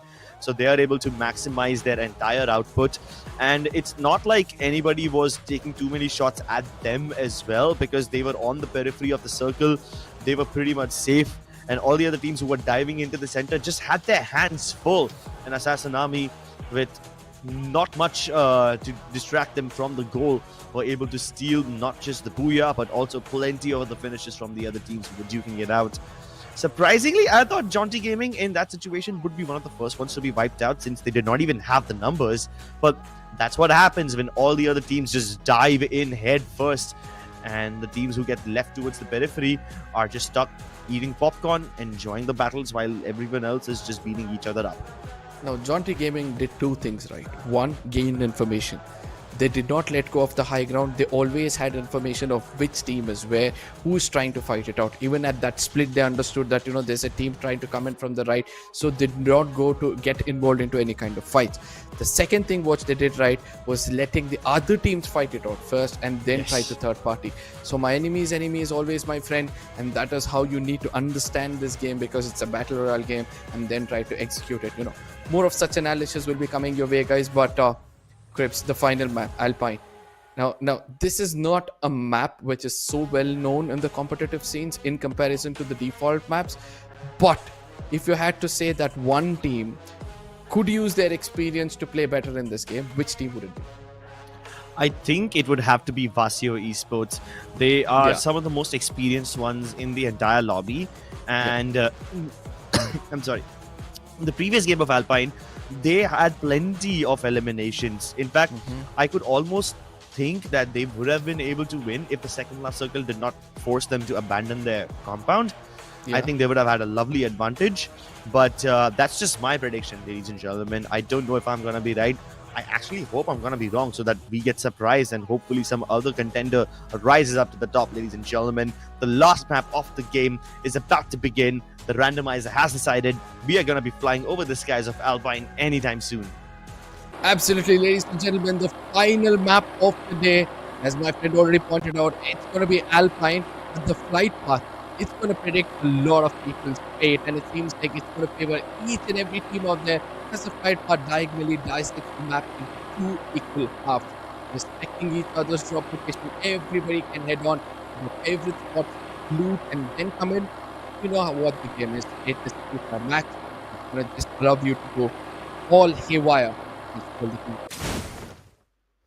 BinZ Gaming got into a bit of trouble towards Garrison last time. They had an early fight. And this time, it seems like nobody will contest them.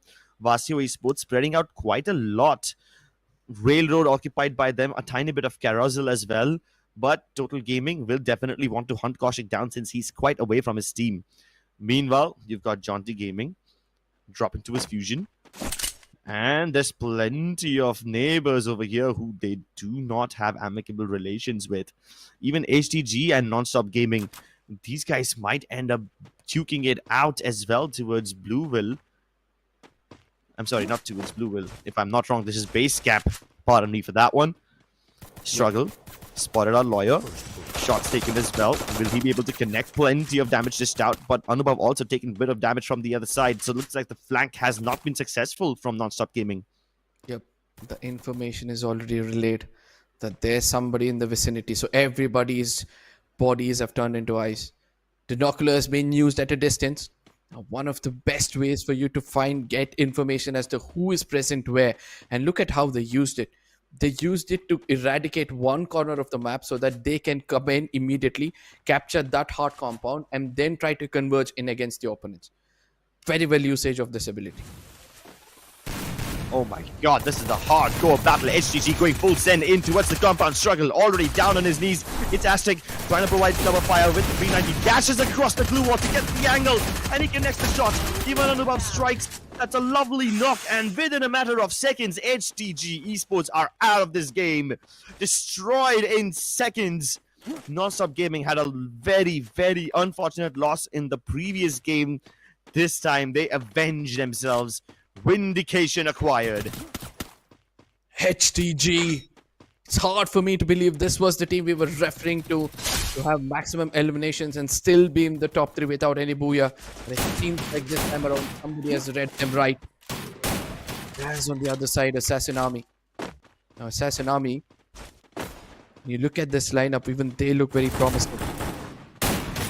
What they're trying to do. Whereas on the other side, before we speak about Assassin Army, BZs, even they've gone bonkers. They've already started to chase the team, put down players after players. Assassin Army as well.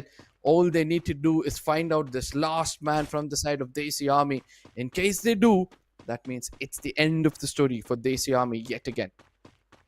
Yeah, Smarty has to go a long way to get away from Assassin Army who are pursuing him.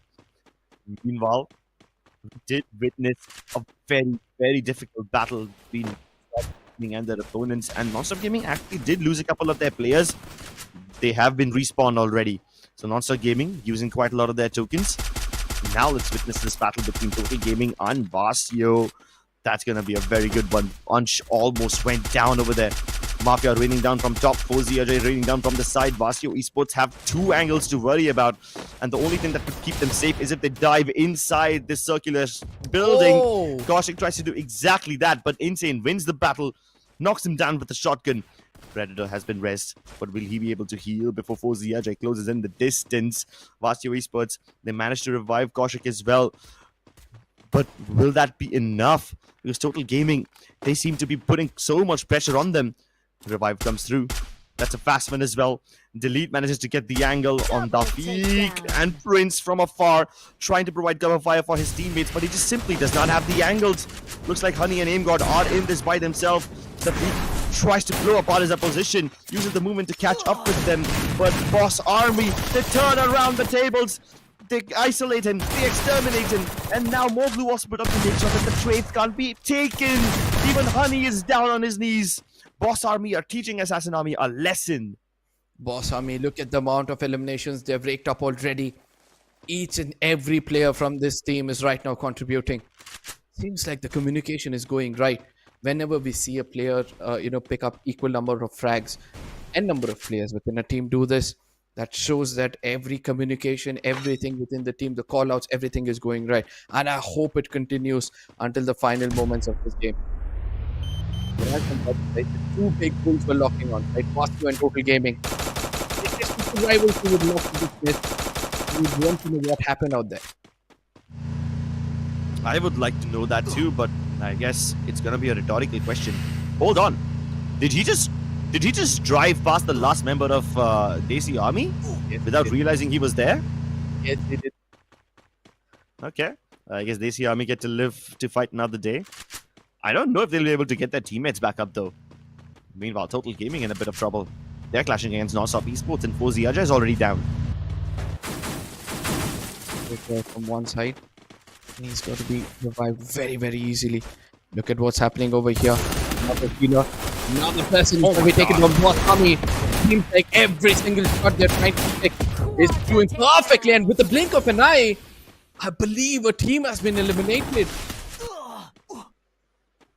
Or rather, all three players got eliminated in Desi Army, as well as Total Gaming. Players from a distance are still getting revived. Yeah. Total Gaming, they might be able to get their players back up. Foziaja flying down to the ground once again, but they are landing outside the zone. And while they try to go inside the zone, Non-Stop Gaming might just get in their way. The monster truck is rolling towards them. They saw them land on the other side, and now they spotted Mafia getting inside the vehicle. So that's going to be a vehicle-on-vehicle action as well. That would be some insane Free Fire Max to witness. But on the other side, you've got TSG clashing against Vasio Esports once again. These two teams just cannot leave each other alone, Arka. It has to be because Vasio have been targeting them after the second map. They made sure that they weakened the side of TSG, and that's the only way for them to climb up the ladder. You need to slap down the king, or else there's no way you're going to get a throne, right?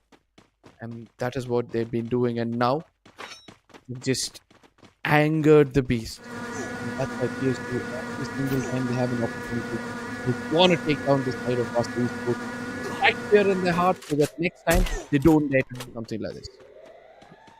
I guess it's going to take more than that to strike fear into the hearts of Vasio Esports. I mean, they are one of the more experienced in this lobby, but they are going up against the most experienced team, Total Gaming. There is quite a lot of history between Vasio and Total Gaming. Foziaja, once upon a time, the IGL of this team, is trying to force Manish out into the open, and he will be embraced by Krish's bullets. The AUG. This could be interesting. Foziaja still trapped, still surviving. Putting down glue wall upon glue wall. He's finally been pressured into the open, and Total Gaming is out. GSG. Execution to perfection. And the way they lured out Vasio Gaming was also really nice. Usage of FGL24. You know, the flamethrowers which come right behind the glue wall or the hard cover, forcing the opponents to come out. You know, I just love when this was introduced. Well, take a look at this, Arka. While we were witnessing so many fights, it's just chilling. Same with Bin Zed. I'm pretty sure they must have spotted it now, but none of these teams want to go out and actually pick up this. I mean, gone are the days when you could get a knock and start rushing the opponent team. Now it's so easy to revive teammates. That has to be a way of initiating a fight. I guess confirming a knock is as good as a initiation as it is. Heimu down, Jonty Gaming. They can, of course, try to hold on to their own, but Boss Army doesn't seem to spare their lives. Binoculars used once again just to ensure they're getting shot by only one team. Checking for any potential third parties in the vicinity. Yep. But it's militia. It's a very, very big compound region. And you can just navigate between 2-3 places if you have got those launchers. And that's what the teams are doing right now. An ample amount of loot as well. Let's not forget that. Look at that. Immediately, token machine. Token shop has been used and the player is back in the game. But can he land safely? Because lately we're able to see that whoever gets revived, they've always been targeted even before the land. Hopefully, I don't could have done. You know what's happening to make Puppy and Rose. Trying to tag off PSG. They're trying to pinch the bear. And are they prepared for what's coming next? I hope that was a rhetorical question because I genuinely do not have an answer. I don't know if any of them are prepared. I don't know if I'm prepared to witness this much carnage. P and Rose finally revealing their positions, taking plenty of pot shots as the teams start approaching the center. And you have Bartle out in the open, destroyed by Krish, finished off instantly. That's the MVP of the previous game taken out of the picture. Absolutely. But again, Non-Stop Gaming all of a sudden are coming to show their true colors. Non-Stop Gaming, this is how we had previously seen them. If not today, in the recent scrims which we have been witnessing, they have been one of the hooligans of the lobby, to be frank. They tend to pounce on anybody who let them be weak, let them be hale and healthy. They've always converted this 4v4s, and it seems like they want to end the day on a high note. Yeah, everybody wants to end the day on a high note, but TSG, they are a cut above the rest. If there is a word for being higher than everyone else, then these guys have ascended to a next level. Boss Army, though. The sudden lull in the action allows them to contemplate about what to do, but the moment I say they're contemplating, they take some shots, and that's Divine getting a lovely knock. Can he get the confirmation, though? Honey and Dafiq in the open, using blue walls to close in on each other, struggle with the P90. Trying to go across. Jump shot, not connected, but he will have to fight in a little bit. Dafiq deploying utility, also making sure that he's able to navigate all across. This is the massive chain of faults that they've created around each other. But Aztec and Struggle are trying to get on the high ground. Honey and Dafiq try to move in. Abilities used to keep themselves dismissed, and they save each other. Trades just simply not possible. This fight is dragging on for so long. Dafiq finally gets the knock, but he's been instantly traded out as well. Once again, revived. It's almost like Assassin Army are impossible to kill. These guys are getting each other up so fast. Prince finally finished off. That's how you ensure that Assassin Army cannot get back up. But K98, they just got 3 of their teammates back up. That's a mass revival happening over there. Absolutely. Assassin Army, 11 eliminations, and it seems like before they get taken down, they want to rake up as many frags as possible, as many eliminations as possible. Dafiq, he's got a great responsibility over here. He needs to evade from this fight, and also let's not forget that he has to revive his teammates as well. It's not going to be easy because he's going to be shot at from all different directions. Is he going to be put out of his misery? Yes, he will be. In the name of Warrior comes his death. And there he goes back into the lobby. Desi Army, they've survived for quite a long time, but they only have 2 eliminations to their name. Things are going to get quite dicey from here. Vasio Esports around this tent. They've got Bin Zed cornered. But Vasio need to finish this fight very quickly because Jaunty Gaming are right behind them. This might turn into a very awkward situation. Bin Zed carefully covering the entrances of this tent with blue walls have kept themselves locked in. They're forcing Vasio Esports and Jaunty Gaming to fight each other, and Vasio Gaming are getting bombarded. Plenty of abilities activated on the ground, and now they decide to chime in. Now Vasio Gaming taking too many shots, level up with a double finish as well. Jaunty Gaming instantly wipe out Vasio. I never expected Vasio to be in such kind of a peculiar situation where they're going to be shot at 4 different directions, and all they did was run around with no head. I really want to see Jaunty Gaming now come up with some really good sniper shots because they have the capability. Hamo has been registered them recently. Whereas on the other side, we have the side of BZs now rushing in towards the side of B and Rose probably. And I don't think so it's going to be a healthy affair. Absolutely not. Jaunty Gaming, they did manage to wipe out Vasio, but now they are the ones in pressure. Getting shot by both Bin Zed as well as Boss Army. This could be a difficult battle to deal with, but Boss Army currently have their hands full with TSG. That's a whole different fight happening on the other side. TSG Krish finally manages to get the knock onto Harsh, but now Boss Army will finally be eliminated. TSG have just a few seconds to heal themselves back up and focus in on this battle which is about to start. Jaunty Gaming knocking on the doors of Bin Zed. Nades being tossed out, and they are going to take the left-hand side of the tent, breach open the blue walls, break the doors in, kick it down. But Bin Z are still trying to gatekeep Jaunty Gaming. They're trying to keep them out of this tent. They're screaming, "This is my house and you better get out of here." Now, the blessing in this fight has to be another team from a distance in the name of P and Rose. But what's happening over here? Jaunty Gaming finally trying to meet them. Makers giving up the last man standing. And I don't think so he's going to survive any longer. But what a gameplay coming in from the side of BCs. 5 eliminations already. They waited for the iron to get hot. And when they stuck, it shattered into pieces. Shattered indeed. And now they're going to race into the zone with the monster truck. Yan Subo parks it, disembarks. He's got Sidak in his crosshairs, but Sidak will be taken down indeed. TSG, quite a lot of trouble for them as they also are down to their last player. And will they be able to survive before they go out? They might just be able to eliminate one more team, but Desi Army get the better of them. Desi Army now have Non-Stop Gaming out of this picture as well. And what a wipeout!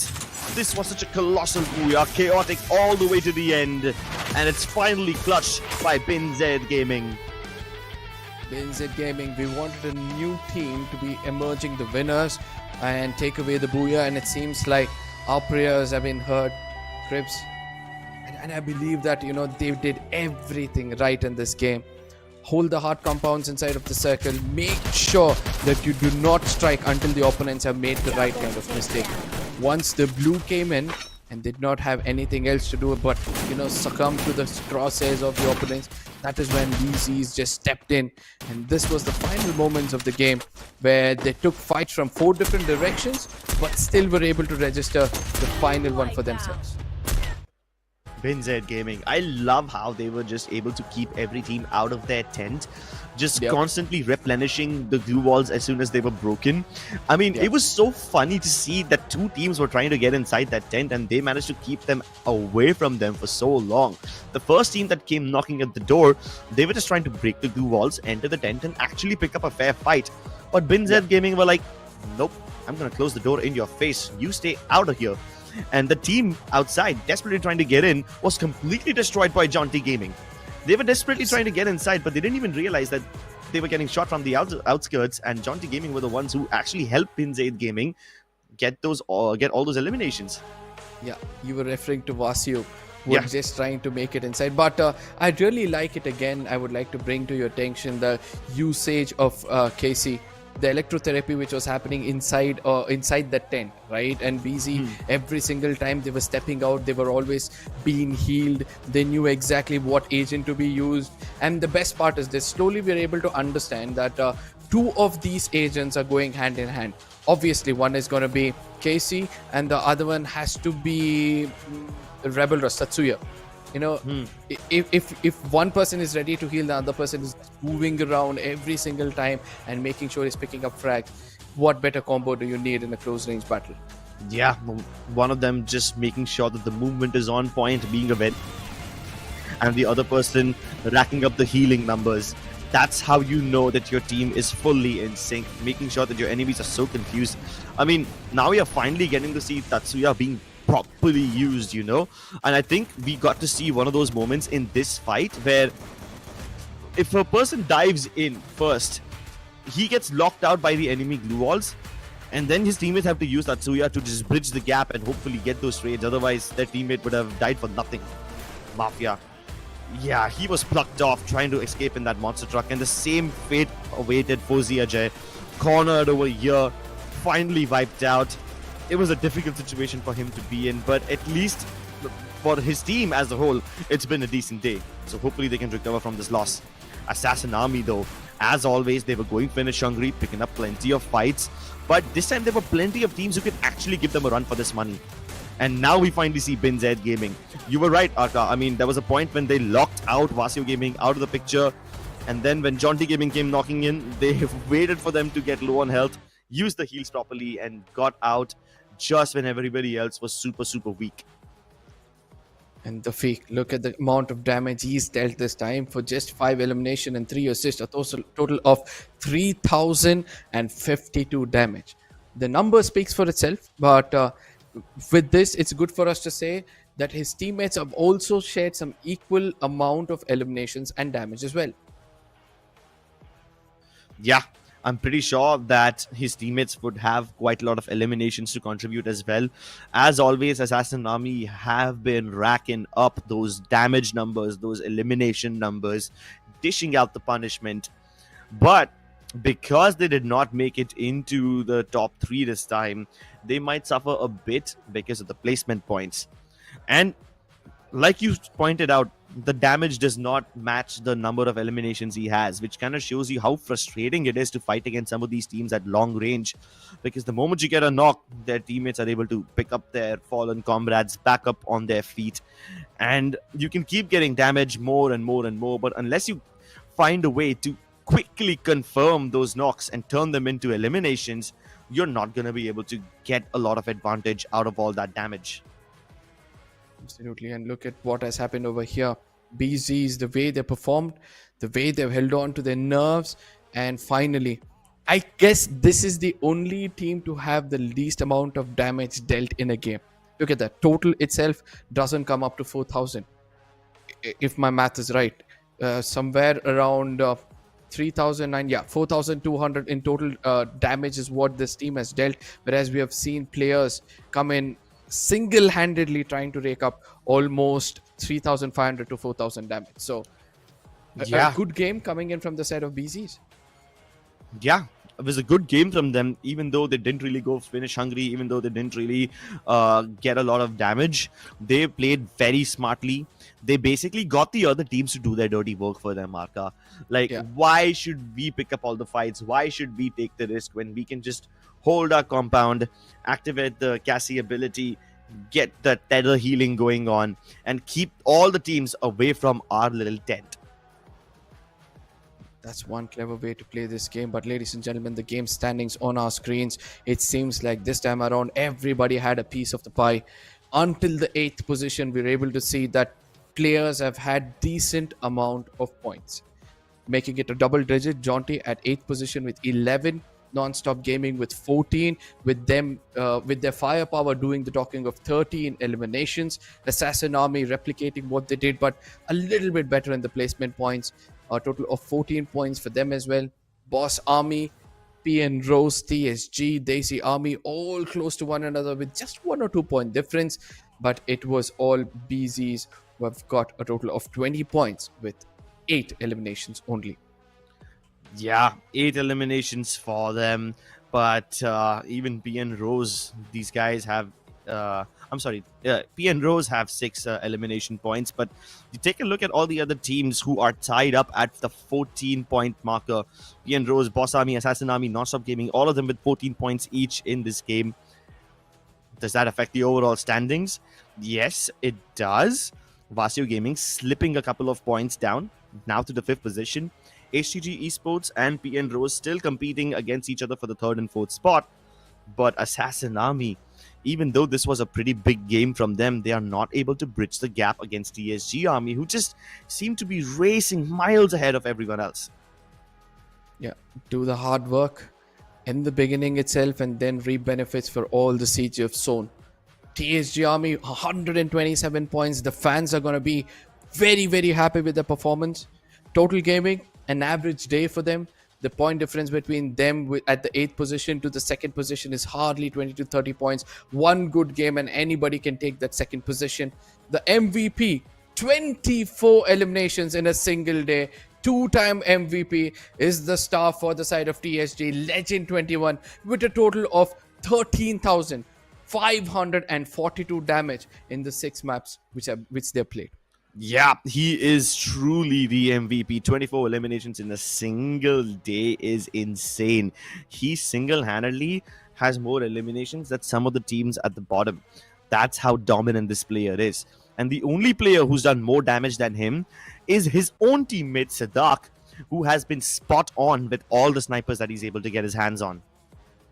Absolutely. Almost 15,000 damage coming from his side. 26 eliminations. For those who are wondering how come he's on the hashtag 1 is because he was MVP 2 times for his team, and it all matters when the team needs the most. But elimination leader, this is where the numbers speak for itself.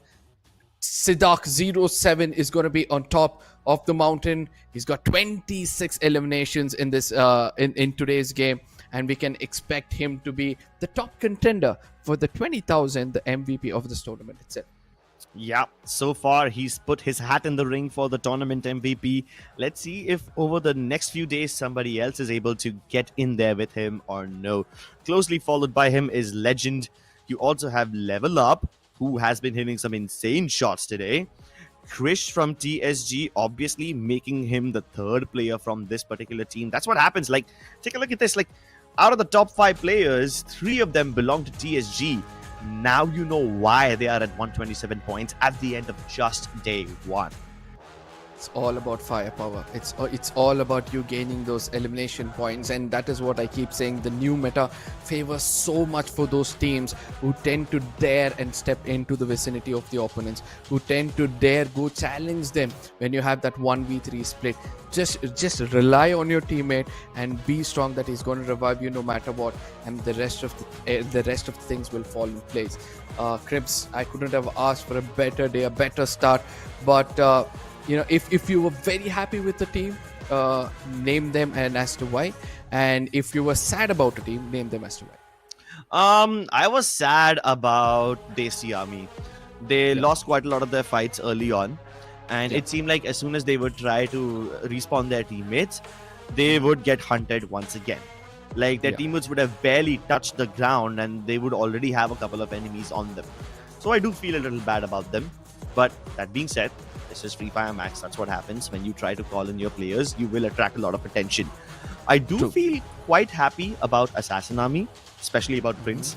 He became the MVP in one of those games where he was on top of a house, and it wasn't even that much of it wasn't even that much of a vantage point. So he got the MVP in that game by covering fire for his teammates, and in the next game he was able to grab the booyah. So I'm really happy for them. Not even the team. I'm really happy for just Prince in particular. But ladies and gentlemen, let's take a look at the interview and see what these top stars have to say. आज का day कैसे हैं आप? आज का तो देखा ही आपने कैसा रहा. बढ़िया था आज बहुत. नहीं, वो बाकियों के लिए कैसा था वो उसके पूछने वाले. बाकी बिल्कुल तड़प रहे थे वहाँ पे. बाकियों के लिए भी दिख जाएगा स्टैंडिंग में भी. ओह, क्लियर कट जवाब. छुरी के जैसे जवाब मिल रहे हैं. वैसे लेजेंड, नॉर्मली तो पिटाई तो सबकी करी. कोई एक स्पेशल टीम जिसको आप सोच के आए थे कि यार इनको हम टॉप 12 में नहीं जाने देंगे वरना ये आगे चल के दिक्कत दें? नहीं, ऐसा तो कुछ नहीं था. और अगर ऐसा सोचते भी तो किल फीड वगैरह ऑफ है तो उतना कुछ समझ नहीं आता कि कौन कहाँ है. तो बस नॉर्मल जैसे खेलते वैसे ही खेला. ऐसा नहीं सोचा कि मतलब बड़ा टूर्नामेंट है ध्यान से खेलना, ऐसा कुछ नहीं. जैसे हम खेलते वैसे ही सेम रखा. अच्छा लेजेंड, एक क्वेश्चन है मेरा कि आप किस तरीके से सिलेक्ट करते हैं? मतलब टीम में आपने रिक्रूटमेंट भी करते हैं तो किस तरीके से प्लेयर्स की रिक्रूटमेंट करते हैं? स्पेशली सिद्धार्थ की रिक्रूटमेंट का मैं जानना चाहूँगा. किस तरीके से आप वो टीम में लेकर आए उन्हें, एंड उसके पीछे कोई स्पेशल स्टोरी, कोई ऐसा स्टोरी कि सिद्धार्थ मुझे यहाँ मिला था एंड मुझे इसका ही प्ले स्टाइल अच्छा लगा, तो किस तरीके से आए वो टीम में आपकी? सिद्धार्थ का कैसा था, एक तो हमारे पास स्नाइपर नहीं था. जब सिद्धार्थ आया उससे पहले कोई स्नाइपर नहीं था, तो हम नॉर्मली खेलते थे ऐसी. तो रॉकी भाई की ही टूर्नामेंट थी, उसमें सिद्धार्थ ने हमको 1v4 मारा था अल्पाइन के मैच में. बहुत गंदा मारा था उसने. और हमको लगता था भाई वो ऐसे ही मतलब सही टीम में नहीं, उसका टैलेंट वेस्ट हो रहा है. तो हमने उसको बुलाया था और वो आ गया था सिंपली ऐसे. तब से ही खेल रहे थे. That's amazing, and हम आपको बिल्कुल इंतजार नहीं करने देंगे. Legend, celebrate with your team, और कल का दिन भी आपके लिए काफी मंगलमय रहे. अपकमिंग डेज भी आपके लिए मंगलमय रहे. तब तक के लिए TSG आर्मी ओपी बोलते, TSG आर्मी सबकी खोपड़ी खोलते. Kudos brother, cheers. Thank you. I mean, it seems like it was not just his gun which was doing the talking, and when he was asked questions also, it was a clear-cut answer that it's all about making my opponent suffer as I sit atop of my throne and laugh at people who are unable to match up to my supremacy. It was such a savage interview. I mean, we all know Legend as a very nice, sweet guy, but this is a different side of him, man. But honestly, I like this as well. I like that he's oozing with confidence. It just really is palpable. And I hope that PSG are able to continue their dominance tomorrow as well, so that we can get more savage interviews like this. Absolutely. I love the banter, the healthy banter which happened between these teams. It becomes a motivational factor for other teams to slowly step up, understand what actually this game is all about. And we had a very healthy day, if we have to speak frankly, because we had some showcase of talent. We have some new sniper who's showcasing himself in the TSG bootcamp, and then we had certain vintage players who are trying to catch up to the new meta as well. So all of this, as to be frank, I was not expecting such a great day. I was expecting something out of the ordinary, where we can find the top teams to always get in the booyah, always be on the top of everything, like Total Gaming or Vasio. But this time around, we're able to see the youngsters are also stepping up, showing these big dogs that they are also present in this lobby. Yeah, and I hope that we get to see more of these youngsters rise up today. And there's plenty of more conversations to be had around not just the younger teams, but also some of the younger players that these people are finding. We saw about how Aura, he asked Legend questions about how he went around recruiting his players, how they found him. And yeah, there's been quite a lot of roster shuffles, which I think we can speak in length about, but we'll discover more about these rosters as the tournament goes on, and that's just going to add to the spice of the storylines. Absolutely. But Desi Gamers, I hope the fans don't go heavy-hearted, because they've still got 2 more days of this league stages, and they can still bounce back, right? In a single day, if a team has shown us that 120 points is just a kid's play, that can be replicated by each and every team out there. But with this, ladies and gentlemen, we have to say goodbye to you guys. We're going to be back again tomorrow and day after, and then so on until the tournament is over. You guys are watching Free Fire Max Skyesports Pro League. With me on the desk is Cribs and me, Arka. We are saying goodbye to you guys. See you guys tomorrow. Until then, adios. It's time to bring the heat. We compete, got a mutual enemy. And if it's up to me, I'm choosing you. Up in the sky, we'll never lose. Like an unload, we precise. I will take your advice. Got this energy up, we will take home the prize. So come get it, play this game. Showing all your skills, bang, bang. Let's raise the bar, ready to start, we'll never stop. Together we're off the charts. No doubt we will get that. Roll out, never sit back, Let's raise the bar, ready to start, we'll never stop. Together we're off the charts. Yeah, I bet you will show them all your skills. Dive into reality. Yeah, we can shape our own fantasy. Do it all, no adversity. Set the tone like it's set in stone. Dive into reality. Yeah, we can shape our own fantasy. Do it all, no adversity. Set the tone like it's set in stone. Set in stone. Bang, bang, we win. Set in stone. Bang, bang, we win. Coming in, don't hit pause. Owning it like the boss. We taking care of the job like we the best. Going in for the chase, about to go celebrate. We can take home first place like first and 10. Out in this world we can explore anything we want to the core. So come on, we'll play this game. Show all your skills, bang, bang. Let's raise the bar, ready to stop, we'll never stop. Together we're off the charts. No doubt we will get that. Roll out, never sit back, Let's raise the bar, ready to stop, we'll never stop. Together we're off the charts. Yeah, I bet you will show more your skills. Dive into reality. Yeah, we can shape our own fantasy. Do it all, no adversity. Set the tone like it's set in stone. Dive into reality. Yeah, we can shape our own fantasy. Do it all, no adversity. Set the tone like it's set in stone. Set in stone. Bang, bang, we win. Set in stone. Bang, bang, we win. No matter what, we will weather any storm when we're together. We can always aim for more. Yeah, it's that bang, bang, we're on fire.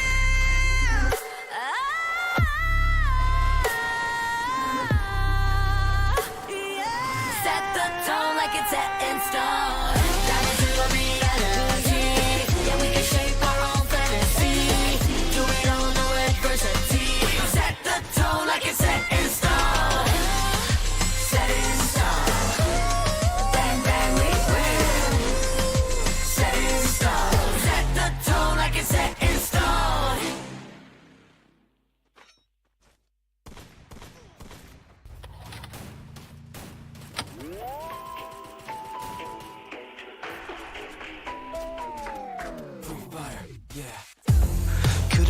face this alone. Keep my head up and breathing low. Got my heart with the ones I know, yeah. Cause I got the bass turned up loud, and the best that I know around. Fire that we can't live without, yeah. I can't lie, I'm burning white, but my own mind needs you inside. I feel this time it's on tonight, but wishing I'm not seeing light.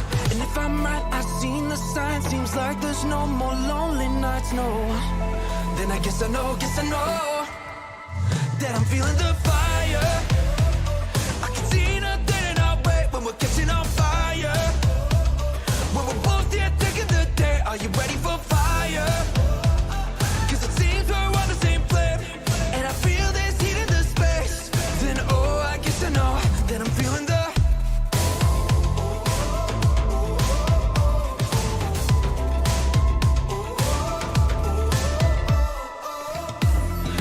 see the red suddenly, barely time to count up to 3.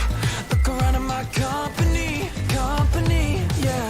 The sky opens up for lightning, time crawls up close, it's tightening. My brothers do the right thing, tapping on the floor. I can't lie, I'm burning white, but my own mind needs you inside. I feel this time it's on tonight, but wishing I'm not seeing light. And if I'm right, I've seen the signs. Seems like there's no more lonely nights, no.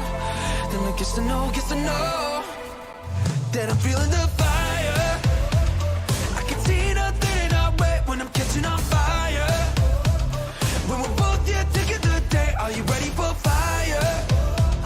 Cause it seems we're on the same flame, and I feel this heat in the space. Then oh, I guess I know that I'm feeling the